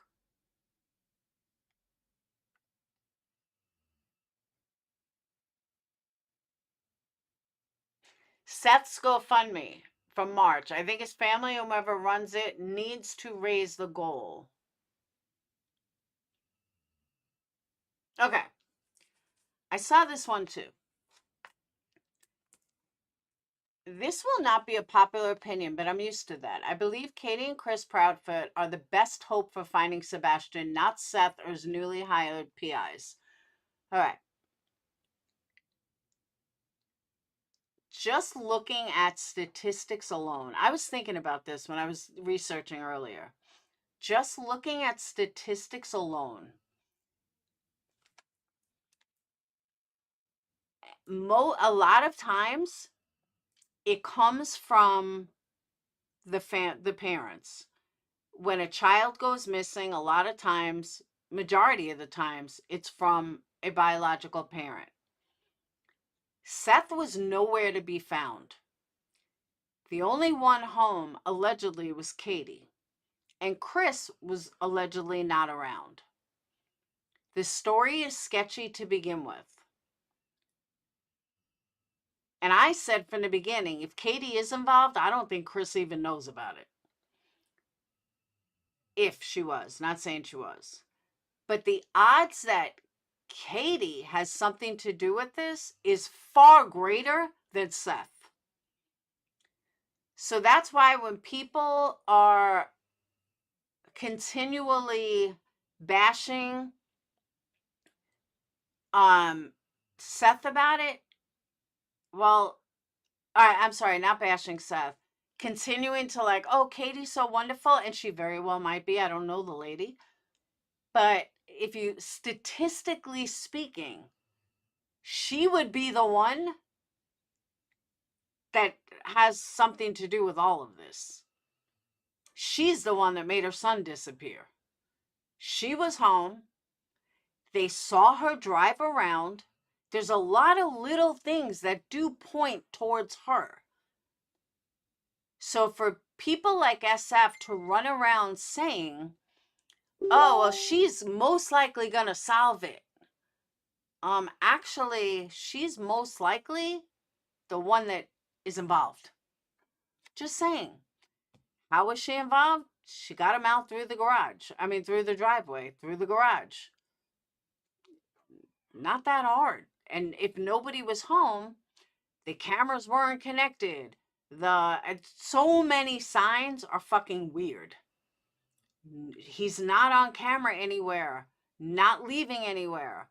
Well, odds will tell you he had to leave in a car, or one of the neighbors' ring cams would catch him.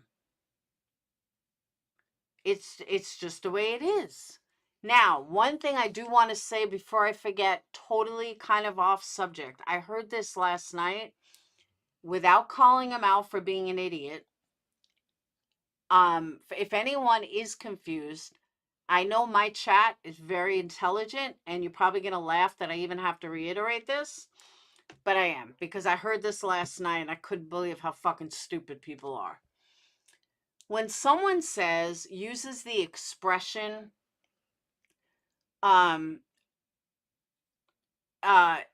people just don't disappear, they're not referring to people don't disappear by being kidnapped and people don't disappear by, running away. That's not what that comment means. When someone says people don't just disappear, meaning they don't internally combust, and that's it. They don't, if I'm sitting here, I don't just disappear. I either was kidnapped, I walked away, aliens took me, something. But there's a reason. But I heard a creator last night, I couldn't even listen after this, say how someone had left him a comment that, people just don't disappear. And this creator said that he was sick and tired of hearing people say this because, people get kidnapped, people this, people, yeah, that's not what they meant though. So if anybody doesn't know what that term actually is referring to, it just means that I'm not sitting here one day and I just vanish. And I just vanish not because someone took me or because I have, aliens took me or I ran away or I walked away or I was kidnapped or I was forced away. That's not what they mean by that. So I just wanted to point that out, that when someone uses that term, they're using it as a reference of I'm not invisible. I'm not going to all of a sudden become invisible. That there's no means that actually took them. So I just want to point that out in case anybody didn't know. But I know I have a highly intelligent chat.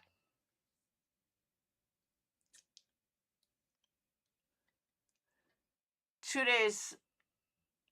Yeah, exactly. Logically, if he isn't there, he either left or was took. That's what I'm saying. And this creator was like, I hate that term because, of course, people disappear. People disappear all the time. No, that's not what that term means. And 700 people in his chat. I couldn't believe it. I was like, wow.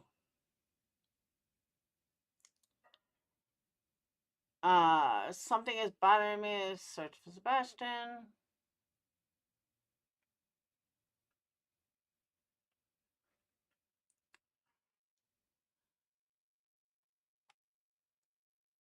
We could do a part 2 tomorrow. I mean, I've been on 2.5 hours already.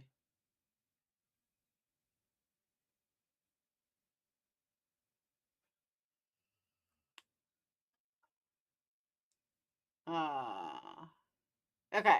I'm not working the Sebastian Rogers case. This was March 25th. But I am certified in autistic missing person behavior. Where's the proof? Where's the proof? 50% of all autistic kids will run away by the time they turn 17. Okay, you pulled this from an ABC ad, from an ABC article. Where's the proof that you're certified in autistic missing person behavior? Then he gets involved in the Cajun Navy.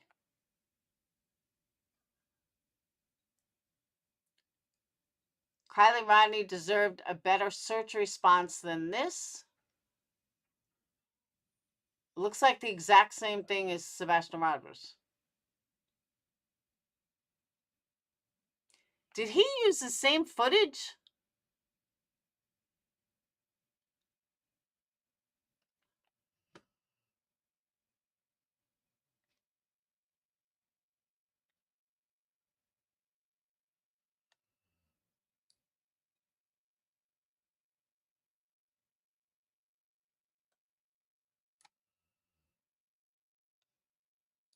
The line parallel with. Dude, he used the same fucking footage. Are you fucking kidding me? Tell me I'm not crazy. This is the same footage as he used in Kylie Rodney. With Sleepy Hollow or Happy Hour, whatever it's called, the road that goes by the school, and then this creek bed. So we're trying to stay within about 150 feet linearly of the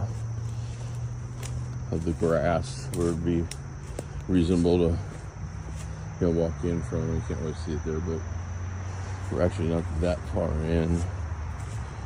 So this is a possibility.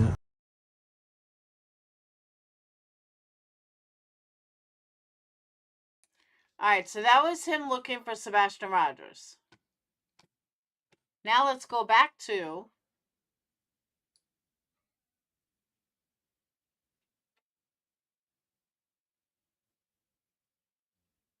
okay, here's another one for Sebastian Rogers.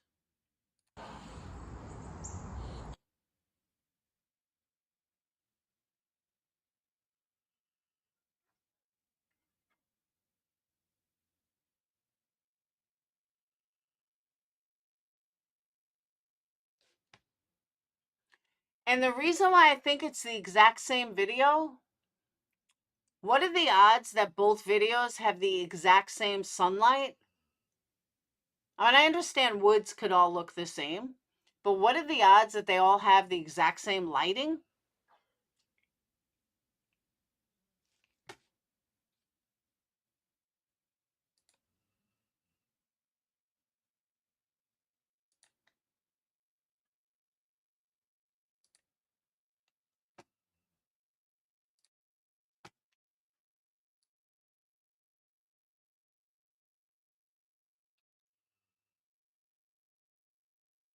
All right, now here's Kylie Rudd. That there's no.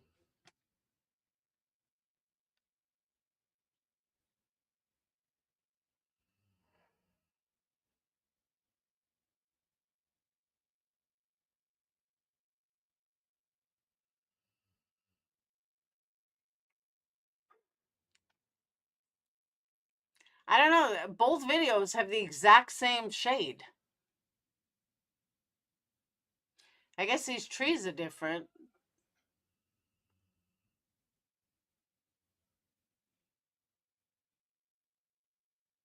But how are they going to have the exact same lighting?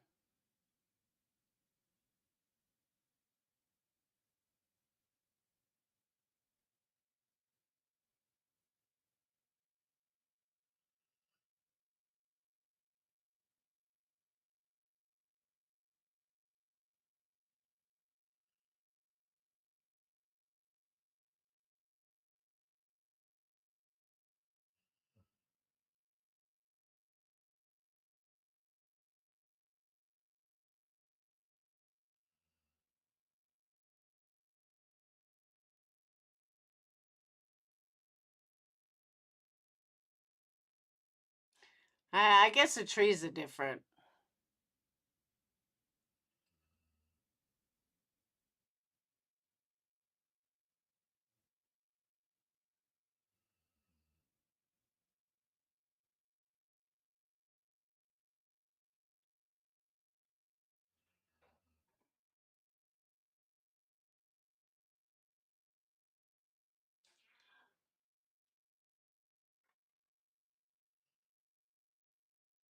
I don't know. It just kind of threw me.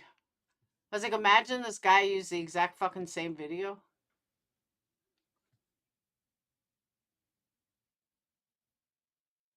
But you see what I mean about the lighting? Like, the lighting is the exact same.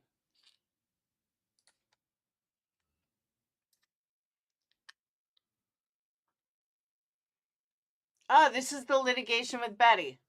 Although I won't be addressing the litigation with Bullhorn Betty on a regular basis, I will keep everyone informed as significant events take place. Andrea should obstruct licensed and shouldn't obstruct licensed and trained professionals from doing their job. Defamation has consequences. Letter sent yesterday. Oh, defamation has consequences? Imagine that.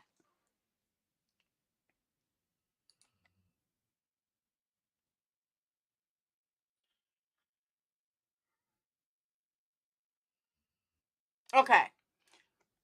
I don't think I ever saw this before, but here we go. You file an intent to sue for defamation. Okay, I want you guys to think of this logically. He files for intent to sue for defamation, but calls her Blowshard Betty. SF, could you be any fucking dumber? How are you going to file for defamation and then use a defamatory name? Make it make sense. Like, these are the little things about this guy that drives me fucking insane. Who does that? Like, who does that?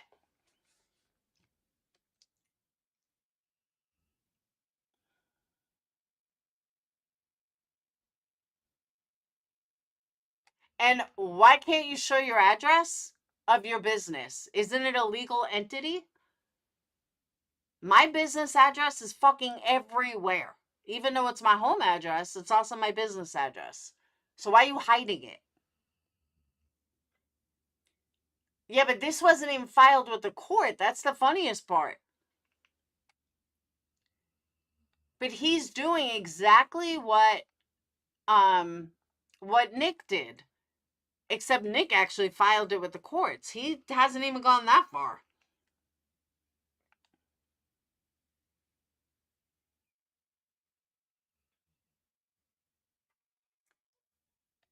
Unlicensed business name Bullhorn Betty and Blowshard Betty via various media platforms, including but not limited to YouTube and TikTok. Is Blowshard Betty somewhere else? Like, does she use that name somewhere? tends to subject persons to hatred, distrust, ridicule, contempt. Okay, this was September of 23. It's now November of 24. He hasn't done jack shit. He's a fucking fraud.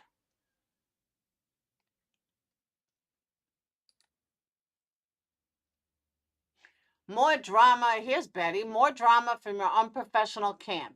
The bottom line is you attacked me with a bunch of lies. You even acknowledged it. It was libel. And now you're crying like a little bitch. I'll see you in court, buddy. Bring your checkbook. I gotta heart that. I just do. Go 49ers. Huh?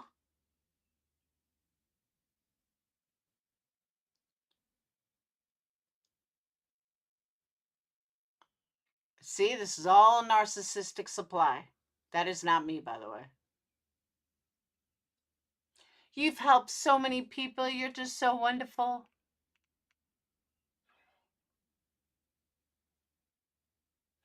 Too bad you couldn't put one of her aliases as Blowjob Betty. That was my name for her. I created that.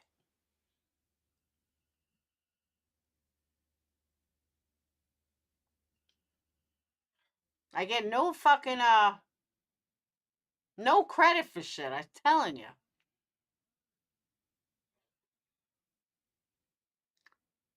Betty is so jealous because you actually helped find him missing. Really, Kathy? Who does he find?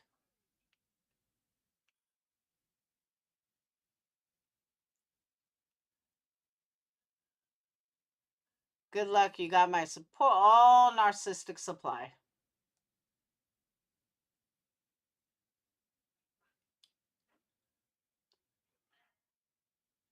She blocks everyone who tells the truth. No, Betty says, no, I block disrespectful comments. There's a big difference. You can say whatever you want to me, but you're going to do it respectfully. And if you can't be an adult and do it respectfully, I will delete your comment. And if you don't like it, guess what? That's your problem. She's not wrong, though.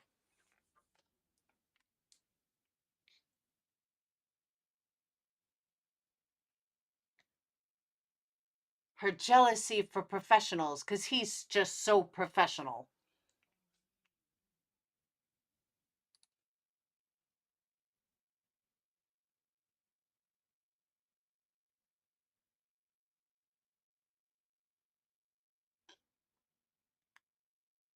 Oh.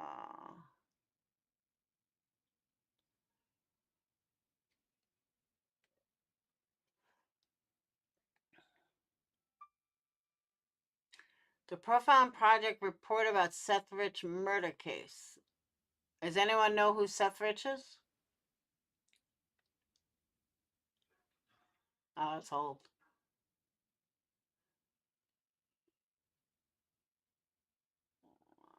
Do you laugh or cry at what Sebastian Rogers' case has become? That was in May 29th.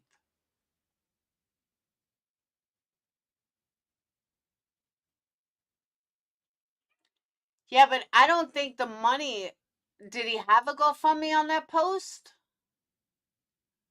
Was there a GoFundMe there? I don't see a GoFundMe.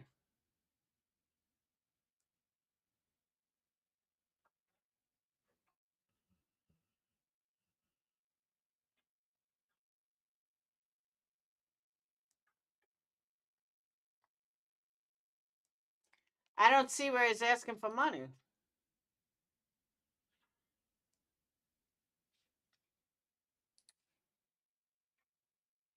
Guys, just because someone has a degree doesn't make them a professional. I have a degree in psychology. I'm not a clinical psychologist.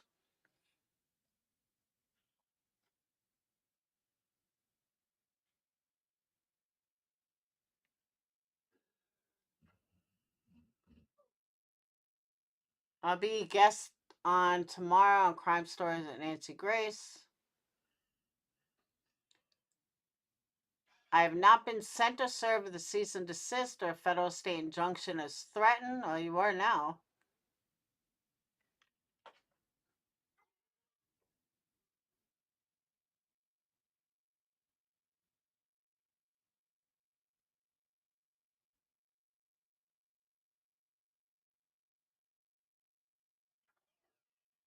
I'm curious what this Steve Rich thing is.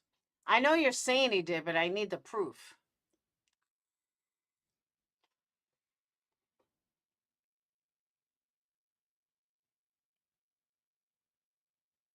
Is anyone familiar with this Seth Rich case?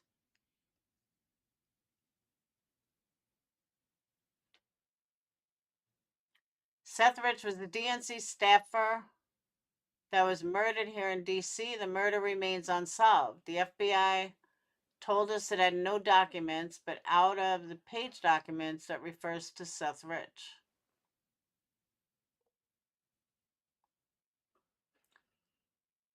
As investigators added the Rico litigation.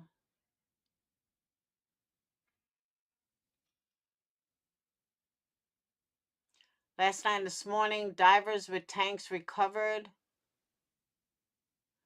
an even more significant amount of no, it wasn't divers with tanks. It was that fucking dude.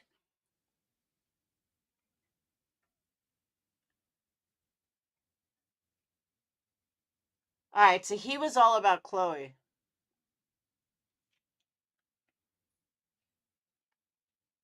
Isn't Chloe the one he's going after now? I'm so lost.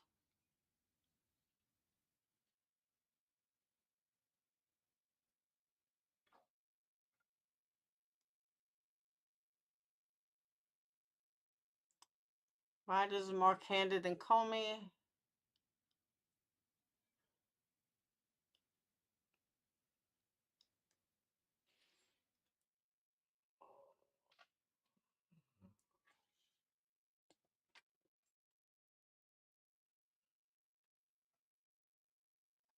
I think that's it.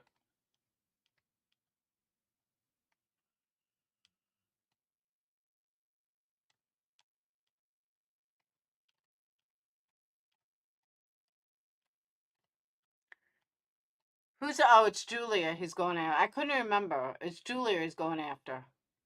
That's what I'm saying, just me. It's like, dude, where the fuck is the privacy in your PI work? Like, I'll show you an example. Just to show you guys what I'm talking about. Hold on.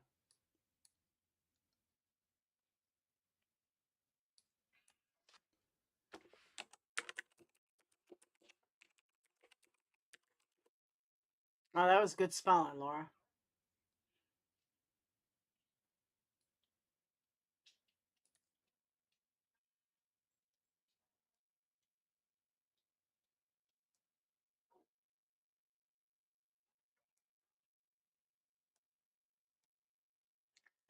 All right, she looks kind of new, but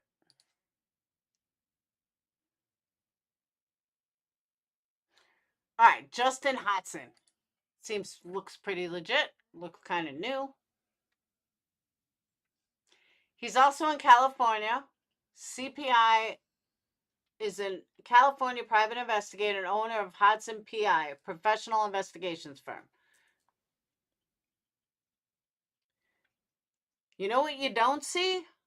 You don't see drama. You don't see him giving away any information. You don't see him talking about anything other than, hey, they hired a field investigator, saying happy birthday to an analyst.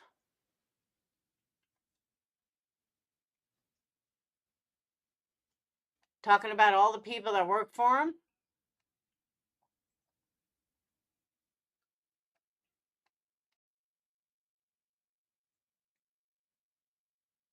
Teamwork.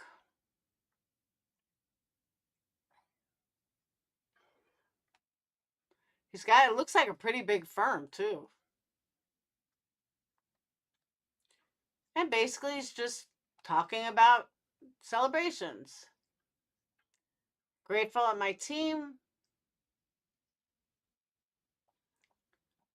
He got an award.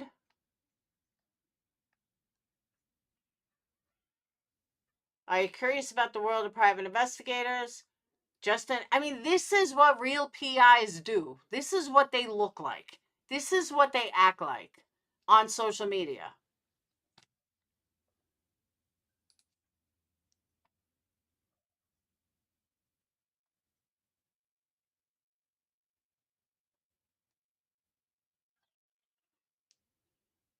I guess that's how you spell investigators. Investigation.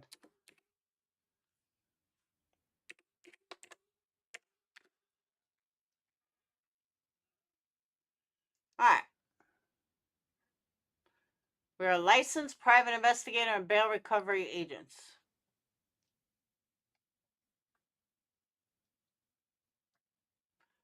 What don't you see? You don't see drama.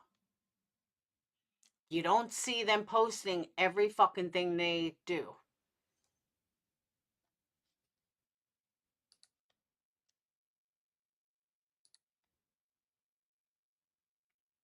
That's New Zealand. Oh, they got a new TV series. They talk about Amazon fake calls.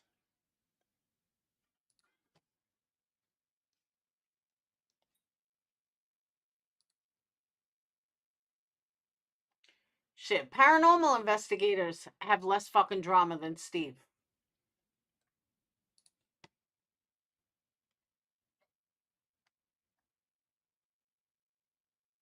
Here we go.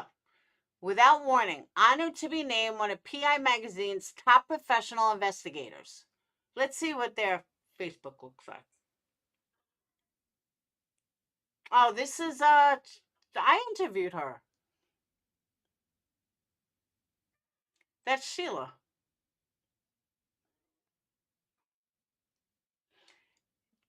You ready to dive into cold cases?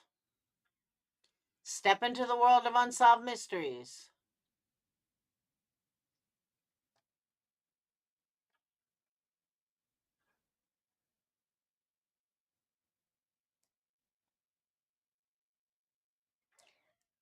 This is what real PIs do. Definitely not. But you see what I'm saying, though? Real PIs are private.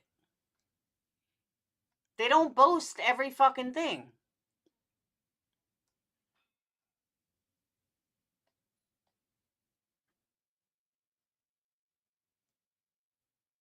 Actually, Gray helped her. Without warning, Gray helped her do a reenactment or something, and I think it got the guy off or something.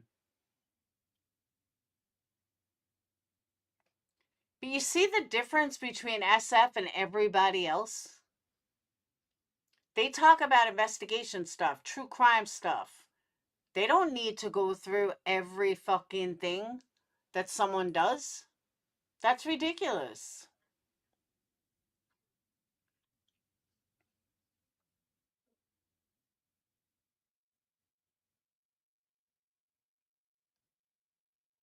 All right, let's see this one.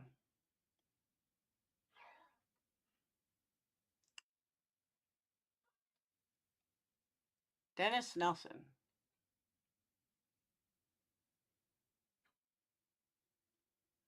Dennis Nelson was brutally murdered while in custody in an Ohio prison by several correction officers who put Dennis in a holding cell for 10 days after 3 inmates jumped him and dislocated his arm, fractured his nose, and busted his eye.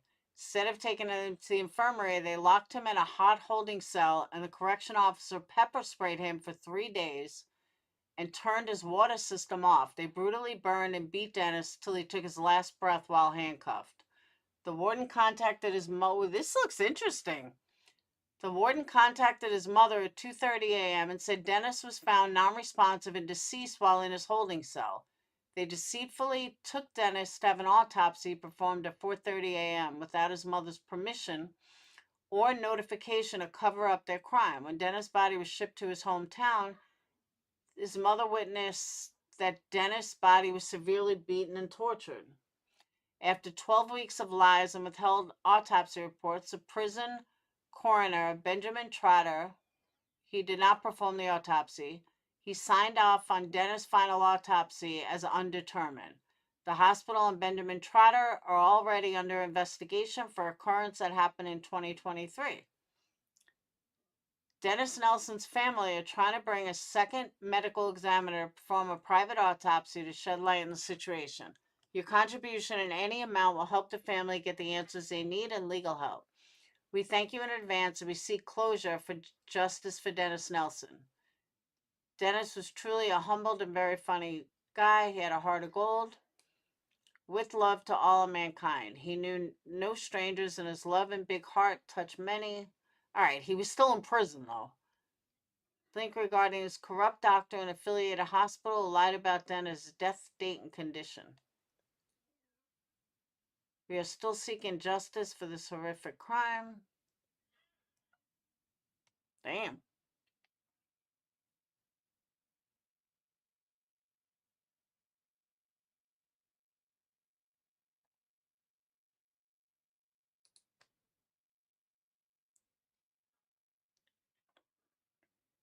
Oh, look, another one in Ohio. I was just talking about a case in Ohio.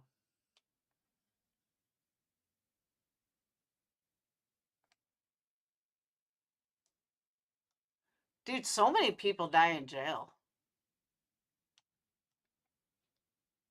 Since Brad died, there's been like 4 people that died in that same jail. That's not good.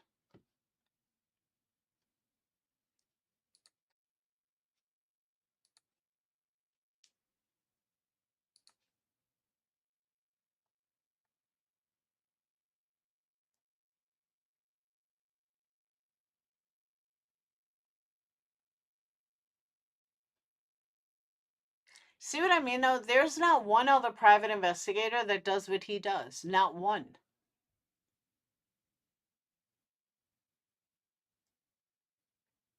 Hey, what is wrong with this woman?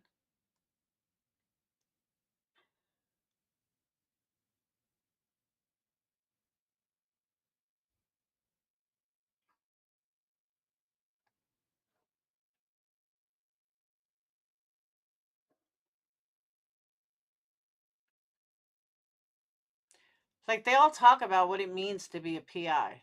None of them are in drama. Like, none of them.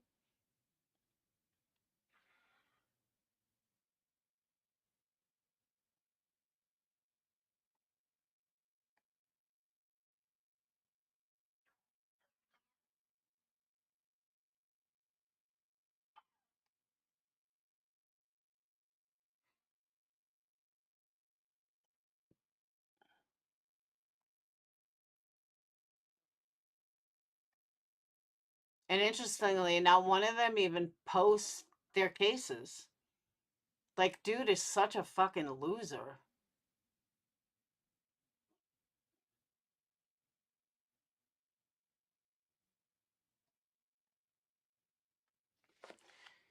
Man, I sure would like to have the dinner that got left at the restaurant.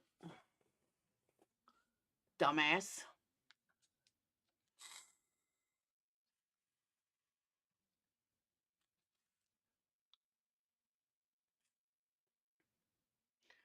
Oh, look at this. Missing 911. Sadly, we cannot assist in the case because there are questions regarding the current private investigator who has been working the case for over 2 years with no results. That would be SF. Damn.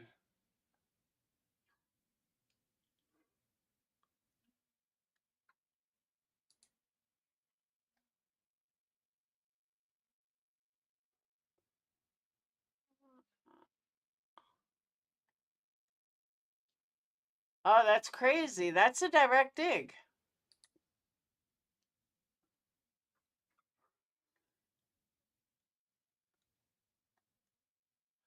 SF, you haven't done shit.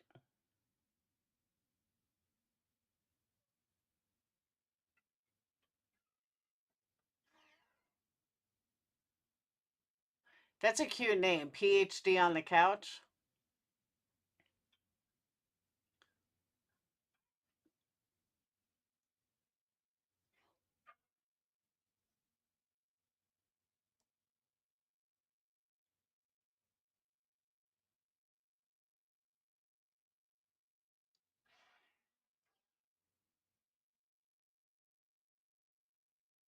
I remember this guy's story.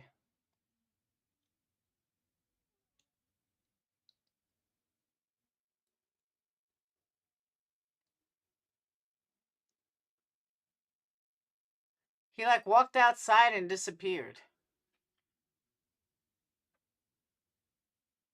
David got stepmom to confess and show him where Lucas' body was.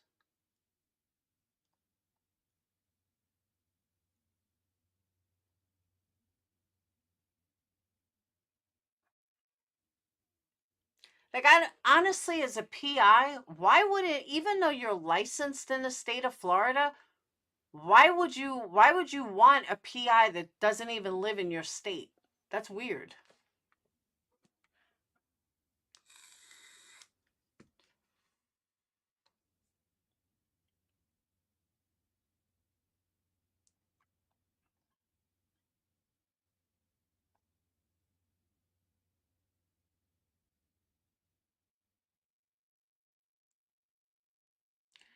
Five-year-old autistic boy mom takes a nap with him. When the mom wakes up, the son is gone.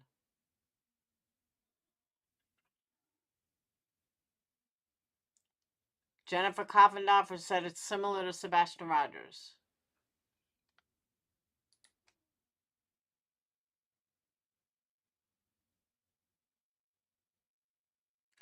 Child and mother took a nap at 1. Mother woke up at 5:30 to find Joshua missing from residence. Has autism and should answer to Josh or Joshy. Josh is autistic and may not respond when called. No, SF does live in California. That's what I'm saying. Why would he take cases in other states? You can't be there all the time. That's fucking weird.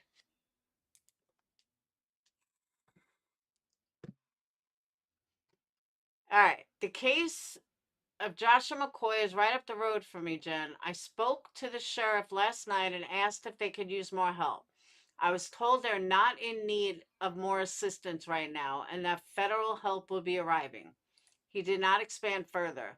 It's been wet and rainy and in the mid to low 40s at night here for the past few days.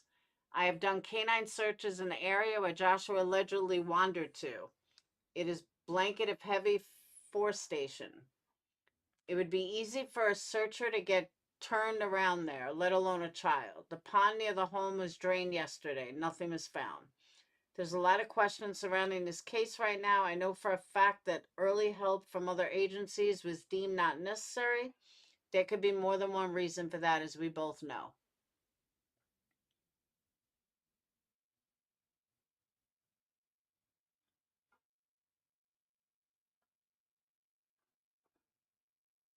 Okay, Julianne, you're an idiot.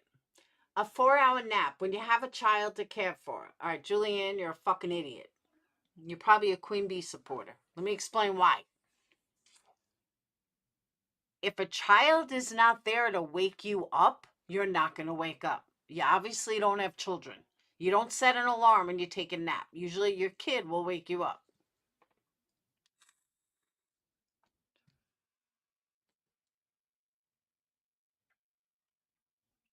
Maybe it was the Odinist. Oh, is that true? They found him dead at 12:30 today?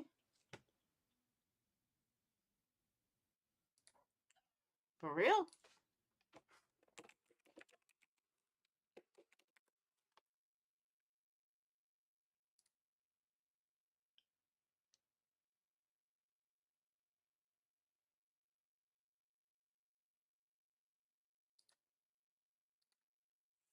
Is anyone familiar with it?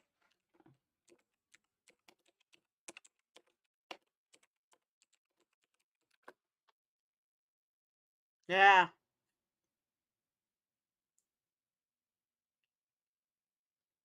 Two hours ago. Aw.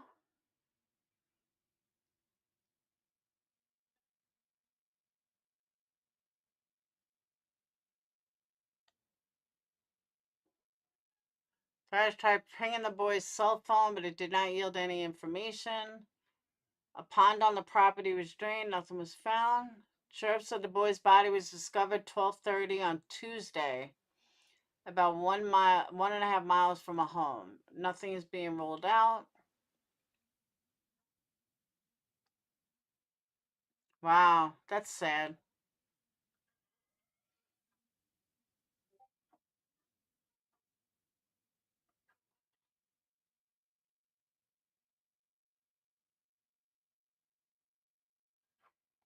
That's really sad, but yeah, he's deceased.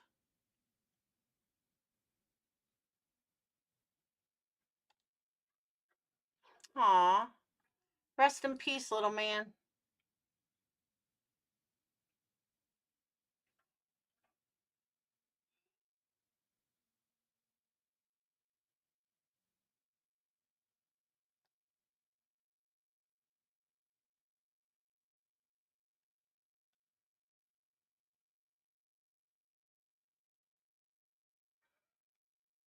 Now I'm curious how he died.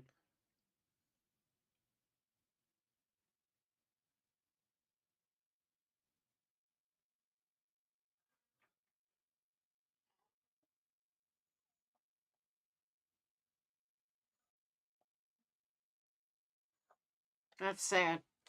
Aw. Poor guy. All right. I've been on 3 hours. It's 11:30. I'm going to get off. I think I covered everything there is to cover, though. But if I find anything out, we'll do a part 2 tomorrow. By the way, I'm so bored with Wade Wilson case. There's like nothing left to it. And if he laughs in my ear one more time, I'm going to snap. What? Marie. You guys have any questions before I get off? Make sure you hit that like button. There's only 57 likes. Come on now. You guys hate me.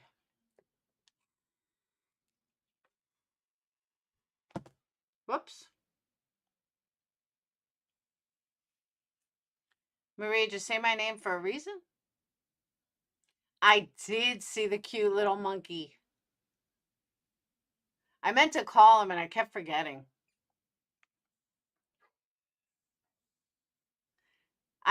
Amber, I asked Monkey Mama. She said the exact same thing with me. She said that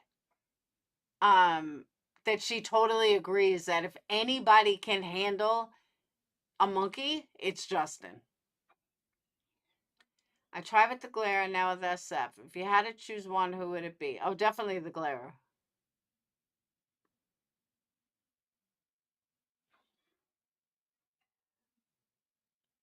I will totally take glare over SF. But to be honest, I'd rather take neither and stay single.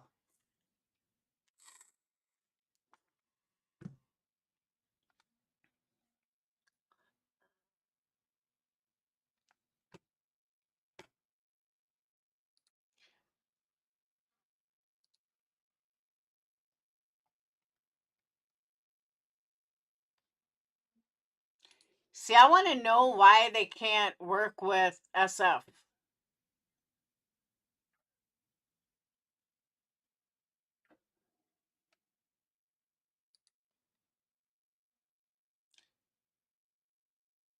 If I'm missing kids in combat trafficking.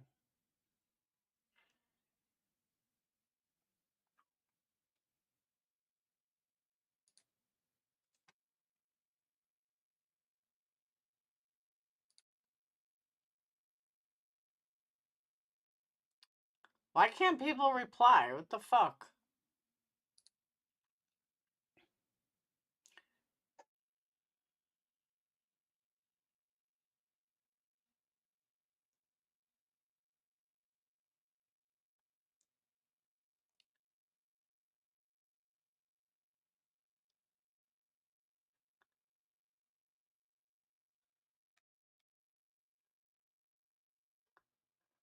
Here's another missing. How you gonna do missing kids and you can't oh, okay, Amber. How you gonna do missing kids and you can't reply? That's like the craziest thing I ever saw. Oh, I can't get into Discord. Can you send it to Facebook? For some reason, I can't get in Discord on my computer. I've even like restarted everything. It's so weird. This is all I get every time I try to get in it. And when I hit refresh, it gets nowhere. No, they have it where you can only reply if they mention you or if you're a verified account.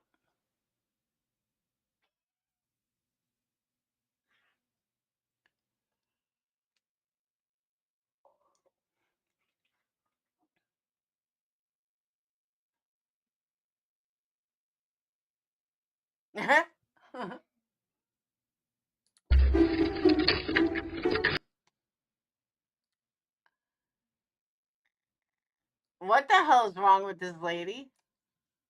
I just found this.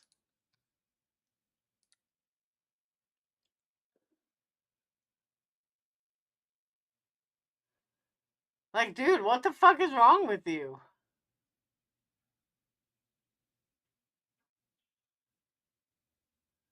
This lady's fucking crazy. Or blocked, yeah. But no, it's not SF.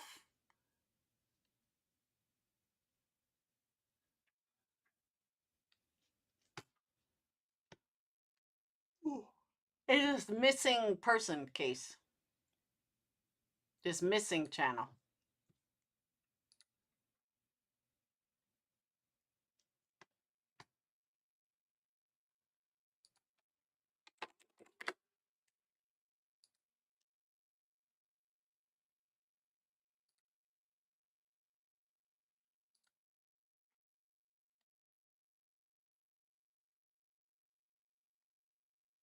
All right.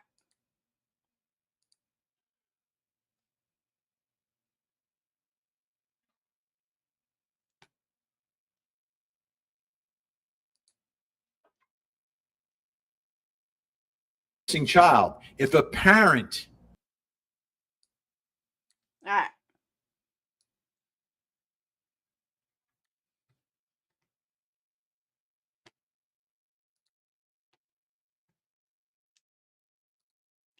Now, I think we'd all agree that Vinnie Politan is a well-respected human being and a well-respected crime reporter who has seen tons of cases.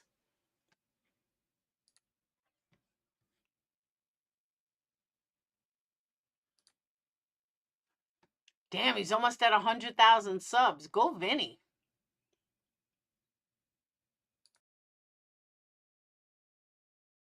child, if a parent of the child is not going to advocate for finding my child, who will?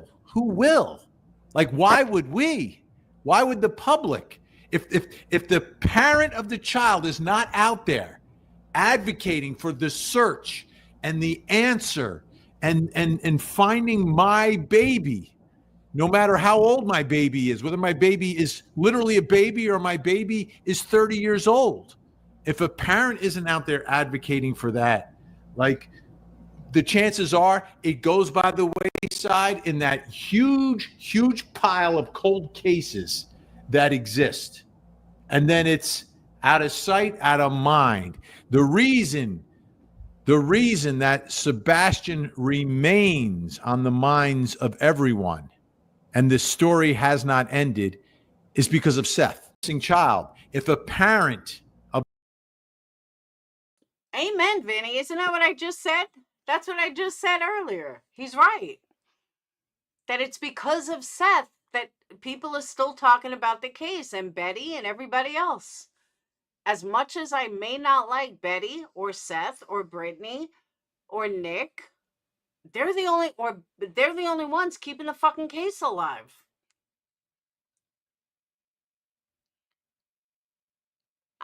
Verika, I agree with that too. Thank you, Vinny. Great minds think alike. Because it's true. Without them, without Betty and Brittany and Justin, there is no case.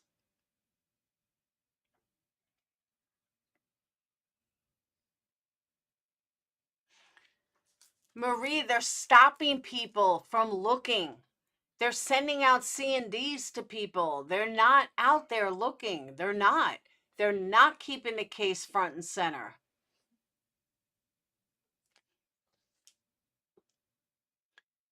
People may not, and I'm going to close on this note. People may not like Betty, and they may not like Brittany J, and they may not like Seth Rogers, and they may not like Nick the Hat. I won't even say Nick. And they may not like Justin. And they all think, oh, we're just money grubbers and blah, blah, blah.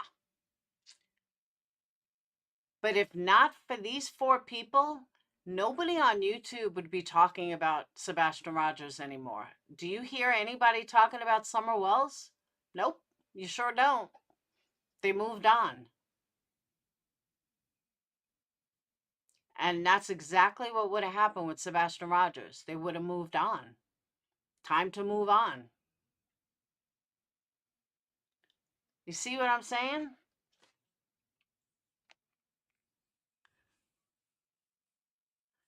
But it doesn't matter. I've said this before, I would be screaming from the fucking rooftops if my kid was missing, knock on wood 1,000 times.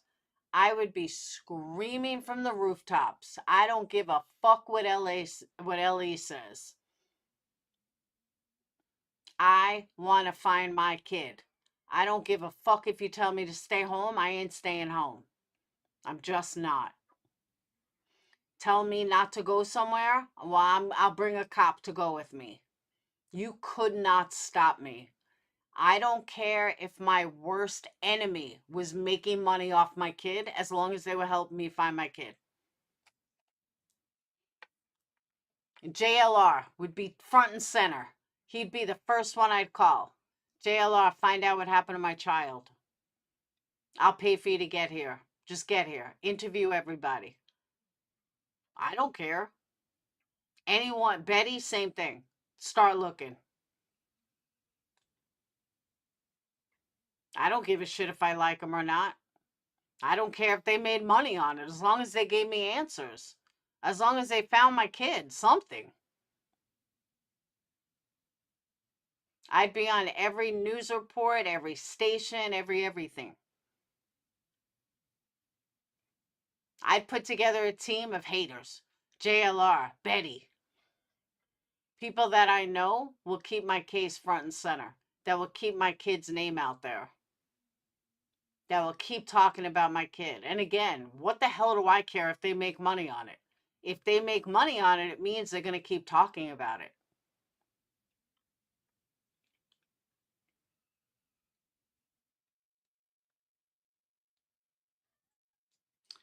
But if one of them did something to Sebastian and they're looking for him and find him, what's to prove they didn't find him because they put him there? That'd be scary. Yeah, but they would hopefully be able to tell from the body. You know what I mean?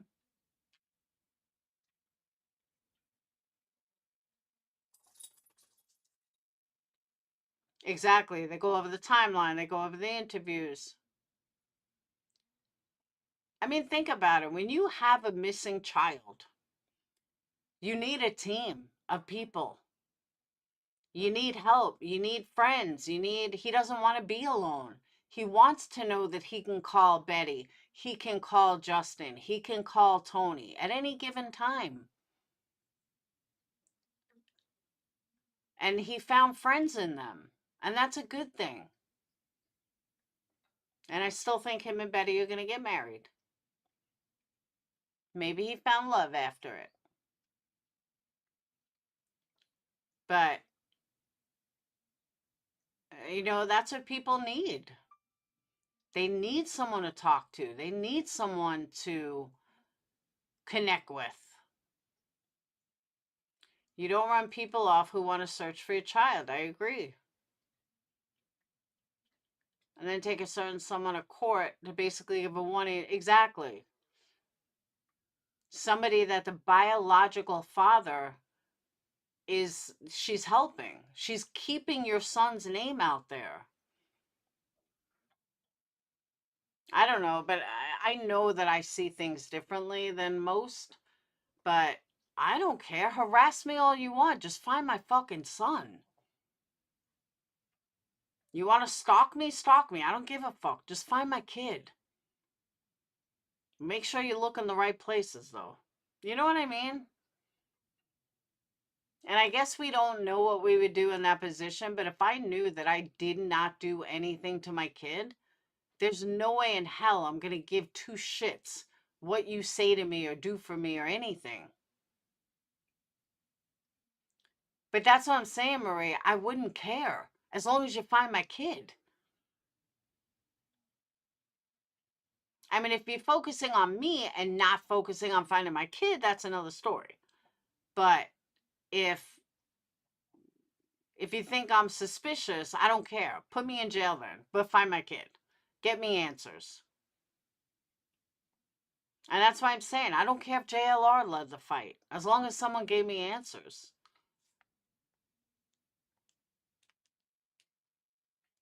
And I don't know, I just feel like when it comes to my children, there's nothing that could get in my way of finding him or, trying to find it. I'm telling you, I would not be good with a missing kid. I would be a fucking nut job. An absolute nut job. So, I don't know. I just think I don't know. I just think that people should, like, it just shouldn't matter who harasses you if you're innocent. Why does it matter? If you know you didn't do anything, I mean, Betty's not a cop. If you didn't do anything to your kid, then what are you afraid she's going to find? Betty has no way to set you up. She's not like a cop that can get a false confession. So what can she really do to you? Annoy you? Just tell her to find your kid, then she can annoy you all you want.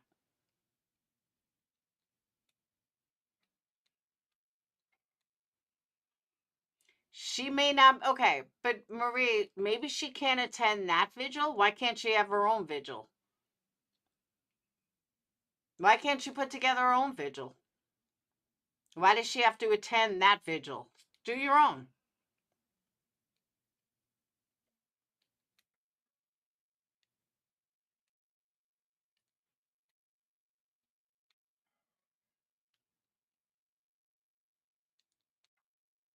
I would do my own vigil. But honestly, I don't even know if I do a vigil because I would think a vigil is for someone that died.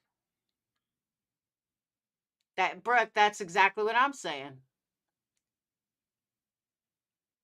I know chat's delayed. I mean, I'm delayed from chat. But she doesn't need to go to anyone's vigil. She could do her own.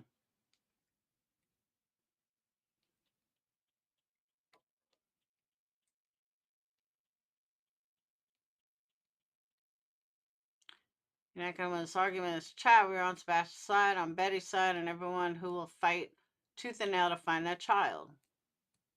Like I left a birthday thing for Phoenix, for Dayton today on Facebook. And one of the things I said in there that, I fought for Dayton. Like Dayton's like the $1 million baby. And I hope the one thing that I instilled in my children is that you fight for your kids at any cost. No matter what you lose, you just fight for your children. And that's why I know that I have that attitude. I would fight for my kids to no end. I would lose. I've already done it. Lost everything I ever had to fight for my son. And I would do it again. So if my kid was missing, I would have that same fight.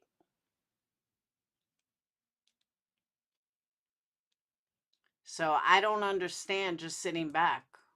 And personally, I don't give a fuck if someone harasses me, as long as they get me some answers. Because I can't think of anything worse than a missing kid. I think a missing kid is worse than a child that's passed. When there's no closure and you just don't know.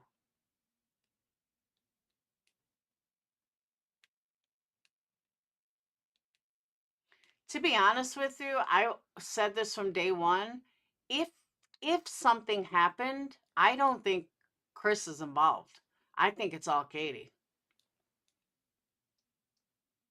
Unless Chris was home when they said they weren't.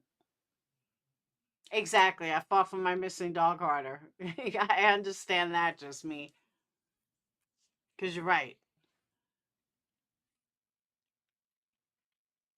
But I'm telling you, I don't think Chris is involved. I think it's all Katie. Unless he left his phone at work and came back anyway, I don't know. But I think the cops would have found something already.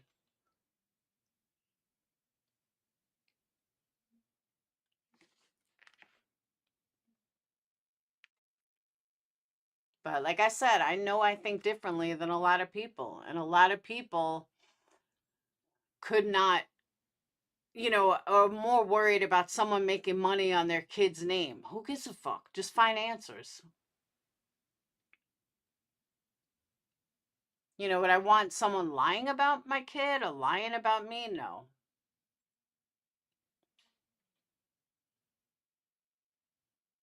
Is Betty doing it for all the right reasons? I doubt it, but even so, it's still happening. You know what I mean?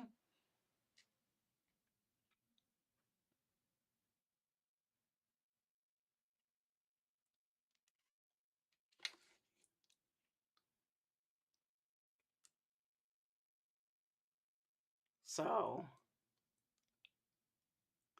but like I said, that's just me. Not everyone thinks the same.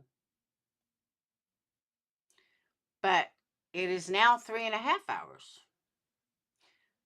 Kids just don't disappear. I went through this whole thing about that before. Unless they're trafficked, there's so many we don't know. Just looking at Summer and Sebastian both vanishing. Yeah, but he's not in the profile for trafficking. He didn't even have shoes on. According to his mom, he didn't even leave with shoes on. So I don't think anybody came in and kidnapped him. And there were no footprints or nobody caught him on camera. And you can't eliminate the flashlights. I don't know. The whole thing is strange. Now, Brooke, I was saying before that I was watching someone yesterday for a minute who said, I hate the term people don't just disappear. People get kidnapped, people run away. And I was like, that's not what the term means. The term means people don't just become invisible. So when you said that, that's what I was talking about.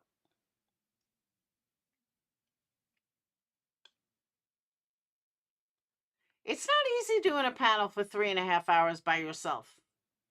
I'm not even playing video. Who leaves without shoes unless he believed he was coming back? But Sebastian didn't like the shoes. He didn't like not being without shoes. He wasn't on the neighbor's camera, which makes me think that he left in a car, in a garage. This was an amazing live, darling. I enjoyed it so much. I've been following this case from the very beginning. I know Chris Proudfoot did and how horrendous he is. Well, I'm glad you were happy with my life.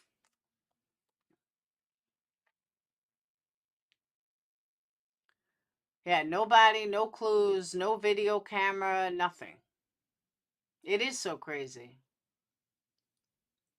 See, I had a theory, though, that bang was somebody came in the window and took him that way. But someone had said to me that if that was the case, there would be some kind of mark left on the ground that cops would have found. I said, yeah, that's true. Because his his room is second floor. Yeah, I do a panel. No, I do a live, no panel, reads chats, reads legal papers. And Queen Bee gets all the money. Make it make sense.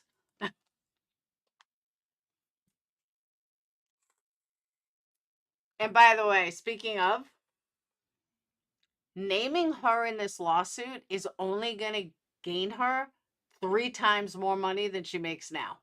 It was so stupid to name her. She's probably thanking the heavens above. She's like, woohoo, I'm about to make 4 times what I was making. Nick should have left her out of it.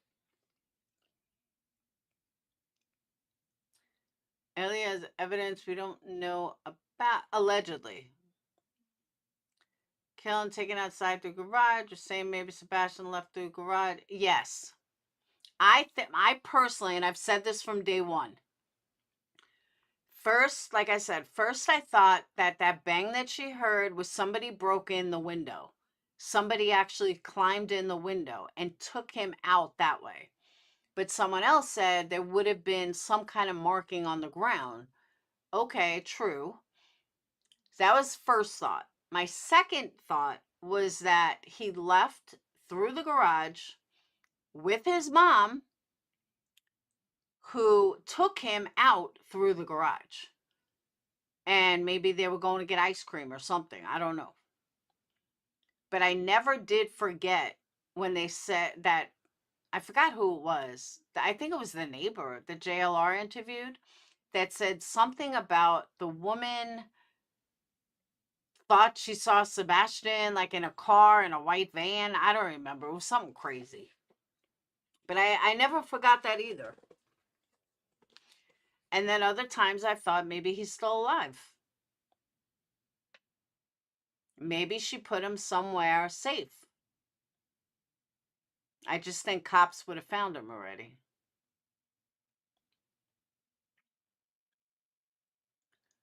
The neighbor cameras were not working. Yeah, but everyone's got ring bells. Everyone's got ring lights. I thought he left through the window too. I'm telling you, when my initial thought when I heard the case, and I've also followed the case. I mean, I stopped following it recently. Recently meaning the last couple of months. But I had always said from the first day that it happened that the bang that the mom heard was somebody breaking in the window. That maybe he knew them, maybe he didn't. But somebody came in the window, heard the bang. He said, I'm fine, because maybe he was scared, who knows. But she never checked, and he went out the same way that person came in. That has always been my thought. But again, somebody said there would be some kind of marks because he was on the second floor. But when I heard the mom said there was a bang, I've always said that. Everybody is a suspect. I agree with that. Because until they find out what happened, they can't rule out anybody or anything. I just don't think they're actively investigating anymore. And it's not like we haven't seen cops fuck up crime scenes before. We don't even know, how bad it's fucked up. Oh, the window and screen were intact? Doesn't mean they didn't put it together. You could still close a window and fix a screen. But that was my first initial thought. And when that got wiped out, then I said, all right, he had to leave through the garage.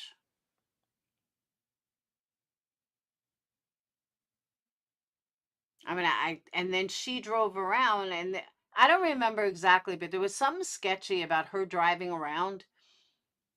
I forgot what it was.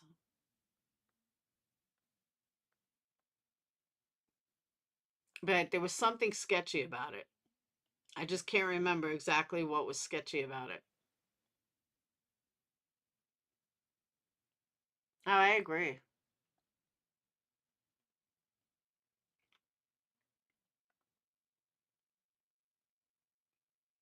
See, Marie, I'm not saying Chris and Katie are involved, because I just don't know. None of us do. We just don't know.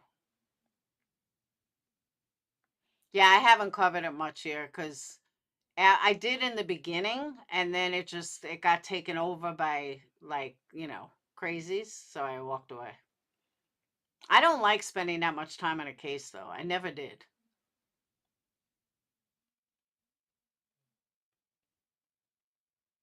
I'm trying to think of something I heard today, and I don't remember what it was.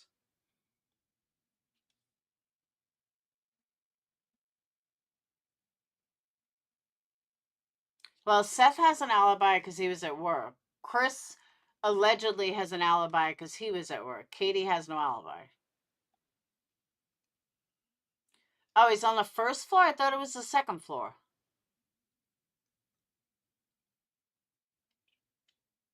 Yeah, she allegedly went on a drive looking for him, but didn't come home on time. I don't remember exactly what it was. And I don't even remember if it was an interview she did that wasn't copacetic, if it was a neighbor, it was something.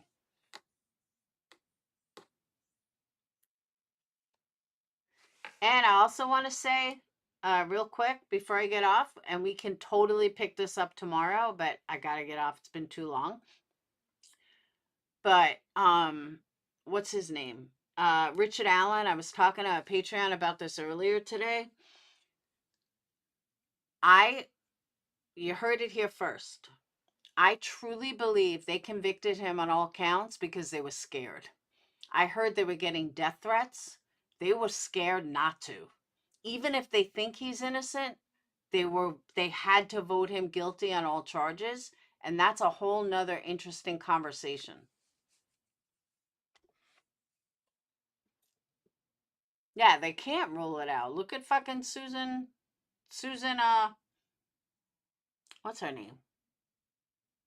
Susan Smith.